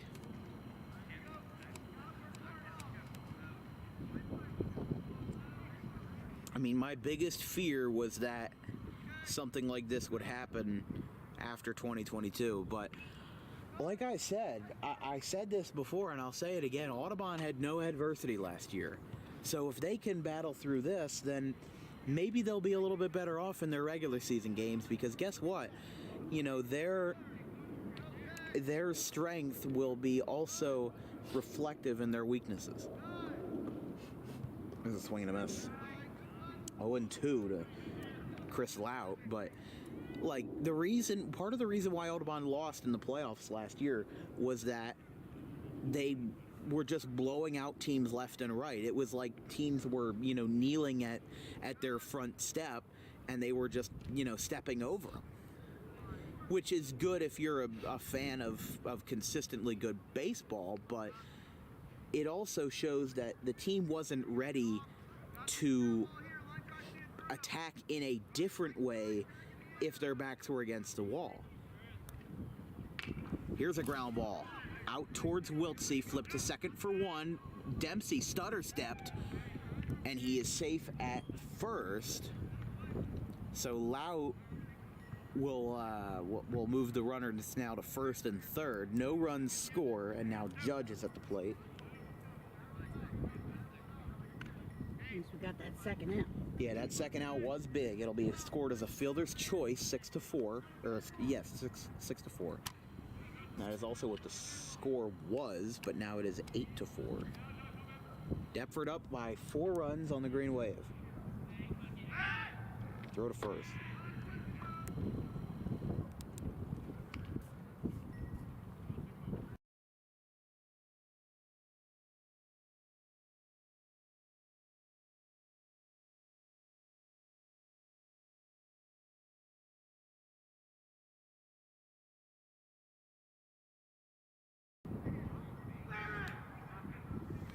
One and 0 to Judge.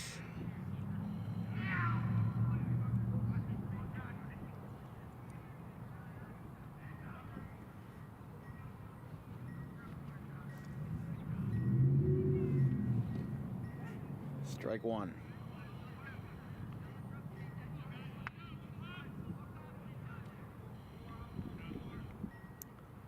I mean, I've always told people that were very nervous about this team after how many players they had lost last year.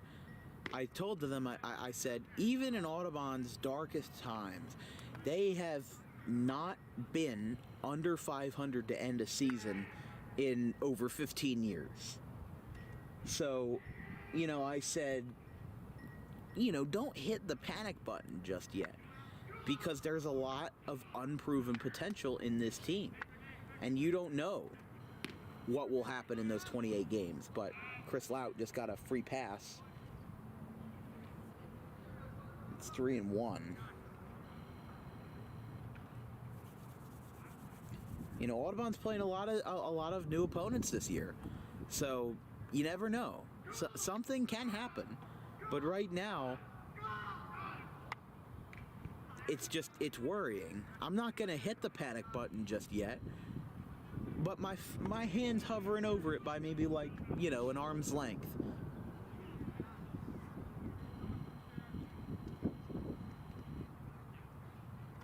By the way, Rangers have taken the lead over the Phillies. It's 7-5. So, Phillies back to their same old April form, and there's a hit by pitch. I feel like the two games I'm watching are the same. Yeah. Mirror, mirror on the wall, which game is the worst of them all. Here is Mike Falls.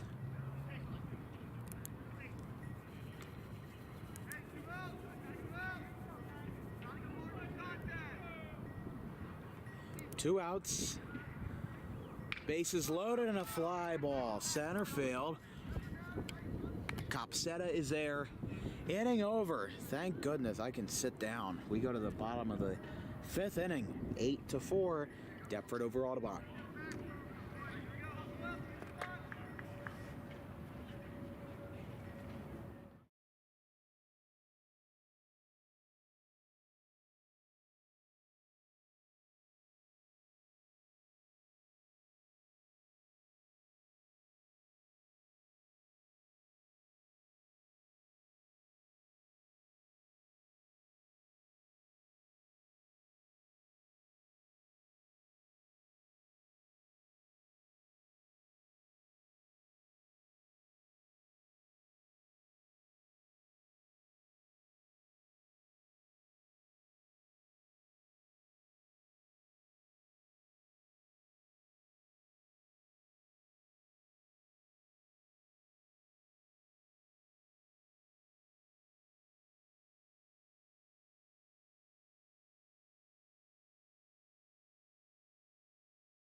Bottom of the fifth. Oh, are we through? Nope. Oh, okay. We're good. Charlie Copsetta will have to redo his at-bat as Jason Stockland was thrown out at home to end the bottom of the fourth, which at this point feels like years ago. Yeah, I was going to say, it feels like a whole game ago. Yeah, but because that happened in the middle of that at-bat, the count will reset, and it's 1-0 to Copsetta. So we miss 1-1.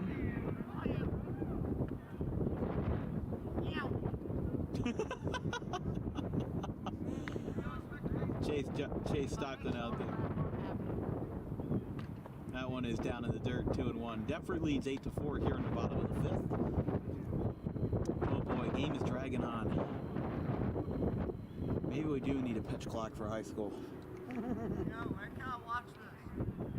You can watch it on YouTube. Dan Wilkins Broadcasting.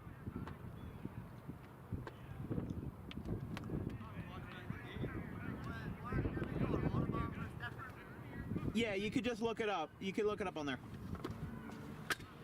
Just look at the date on the live feed.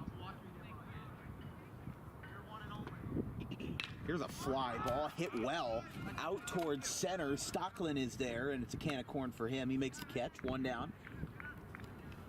Don't tell my cousin that's how you track down a ball. I feel like this guy's intentionally being funny just so he can get laughs out of me. Please tell me it has audio. So I heard that. Yes, it did. It picked that up. He reminds me of Massey being out. Yes. Yeah, I miss that guy. I miss him. He's doing great over at Rutgers. That one's inside to Zimmer. 1-0. Yeah, Dan Wilkins Broadcasting, making great relationships with center fielders and right fielders since 2021. One's in the third with 2-0. Phillies are down now 9-5. Yeah. They're having a rough day too. So are we.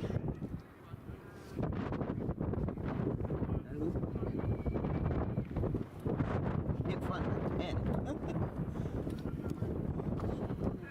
wait, no, it's in my pocket. Or is it? I thought it was. It's not. So.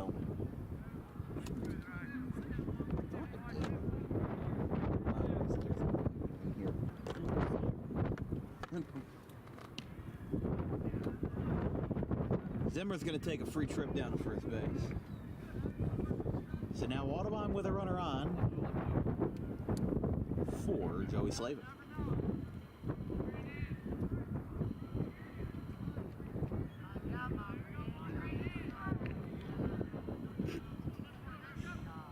He's definitely doing that on purpose just to screw with us. He's probably feeling pretty good too. For a lead.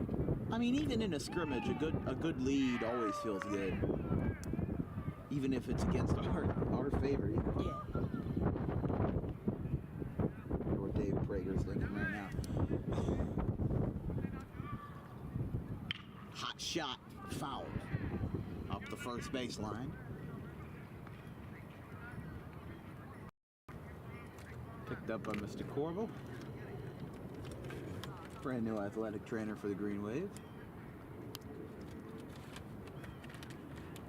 I always have this problem in sometimes when I'm writing with pens. There's a strike 1 and 2. I like dissecting pens. I don't know why. I take them apart and I put them back together again. But then I realize I probably shouldn't do that outside with all these little parts. They're gonna get lost in the grass. That's why I don't lend you any pens. Only pencils. You can't take apart a pencil. I mean, you can, but you need some arm strength for that. It's 2 and 2. But, yeah, these aren't cheap pens either. They're like the Pilot G2s. That's where all the Dan There's Wilkins a strike. broadcast funds go. Slavin down on strikes.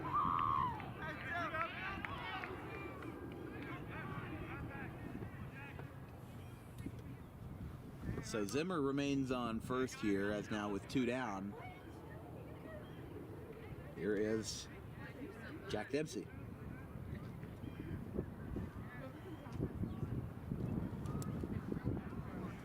First pitch to Dempsey is a ball. It's 1-0. If he keeps this inning alive, Nick Caladros will be the next to hit for the Green Wave. Deptford leads by 4, 8-4. In the dirt, Zimmer started, but then pumped the brakes and went back to first.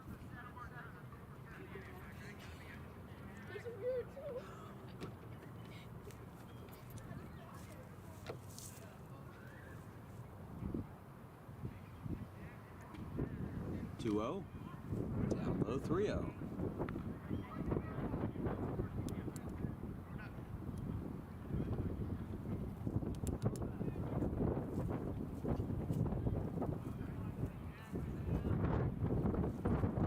There's a compensation strike, 3-1. Inside the imaginary block.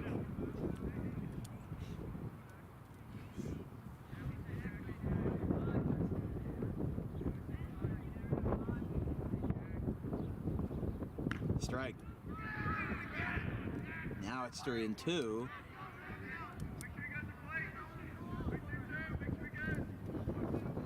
Well, Dempsey's got a swing here, unless the ball is egregiously out of the zone.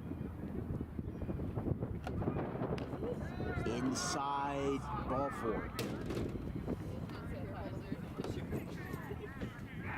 forgot to mention that there is a new pitcher for the Deptford Spartans. That's number 31. He was not on my roster, but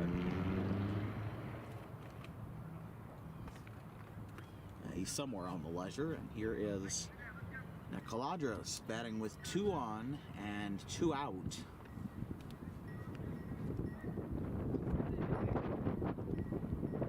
So 2 walks. And he gets hit by a pitch, so the bases are loaded now for Bryce Dempsey. We'll have to capitalize here.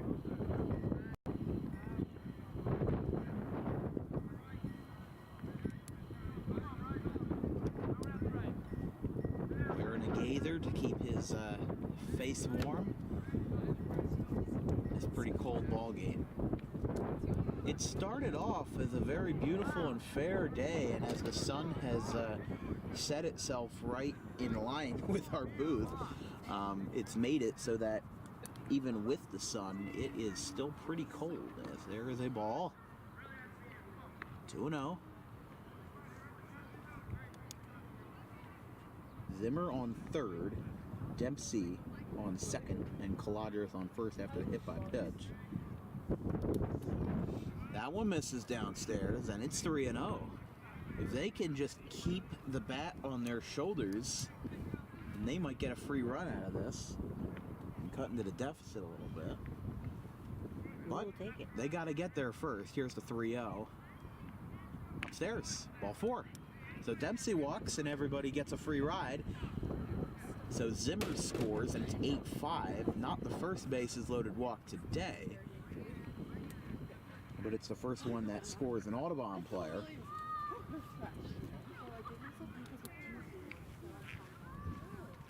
It's 8-5, right? Yes.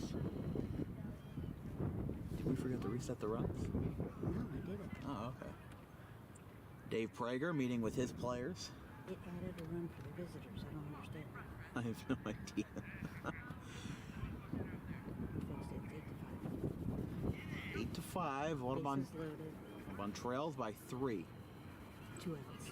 2 down, and now Trent Bannell with an opportunity to cut into the deficit even more with a base hit, but if number 31 keeps continuing to struggle, then you have yourself a situation there. There's a first pitch strike, 0-1. You know what? I have Deptford's lineup card. I'm pretty sure they probably put the pitchers on the card. Down low. Hold on 1 sec. I'll check that. It's in my bag.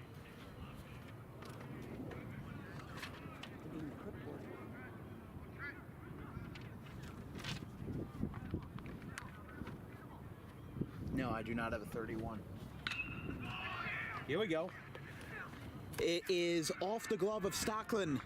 1 run is in, 2 runs are in, and the throw gets away in the infield. Bannell will go to second, and it is 8-7. Keeping it alive, Trent Bannell to center field with a single, and then advances on an E8.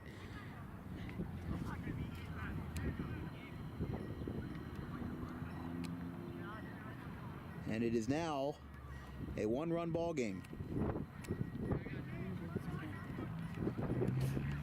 So runners at second and third for the Green Wave, as now Gabe McCracken is at the dish. So Trent getting himself a nice 2 RBIs right there. And it's what's that? My battery's about to die. Oh boy. Probably gonna lose picture first.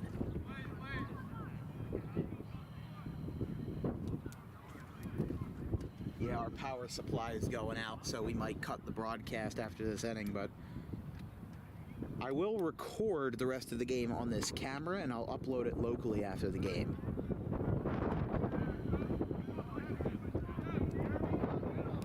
So there just won't be any scoreboard afterwards. But that will still be uploaded to YouTube.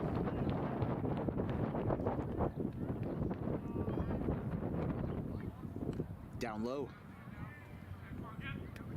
2-0. Might be 2-1 rather.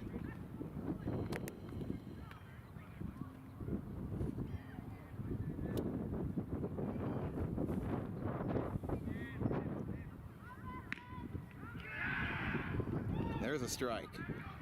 And an emphatic dugout to boot, and it's 2-2.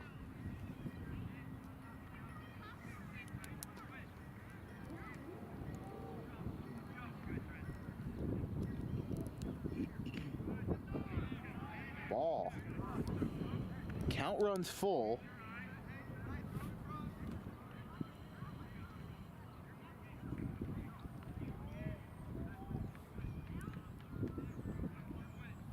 So it's 8-7. And that's ball 4.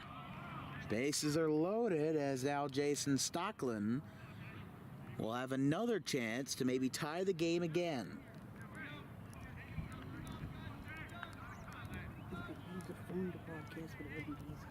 No. No, what we're going to do is we're going to, Record it? after this half inning, I believe we have 2 outs. Yes. So after this half inning, to the fans that are watching, we will cut the broadcast due to a power supply issue. The rest of the game will be recorded locally to my SD card and will be uploaded at the conclusion of the game. There will be no scoreboard, but there will still be commentary and video from the game that will be uploaded after the fact once we get everything squared away. Complete apologies on our part. There was a mistake that we made with our equipment, and it, prevented us from doing the full game today. We will still be doing the full game, but just not fully live to YouTube. So again, sincere apologies, but sometimes you make mistakes and you learn from them. So still early on in the season, though. We have a lot of other games that we're going to be covering this year. So yeah.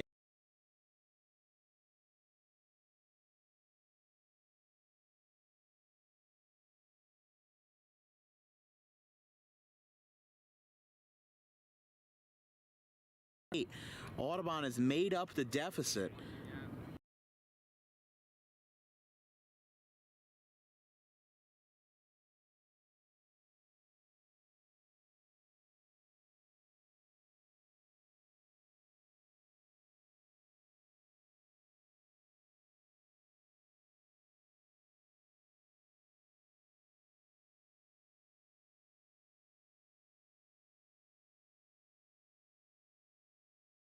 What a horrible timing.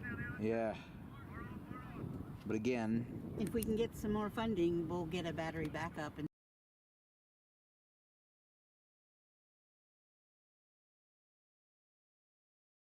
fly ball. First.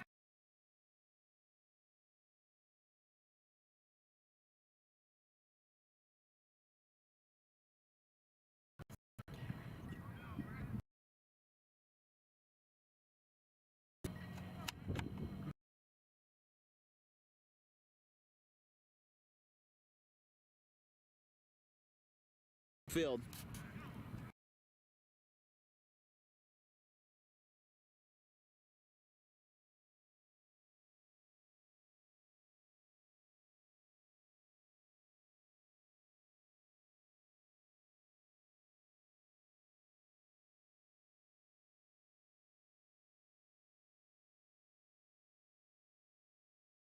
It's broadcasting.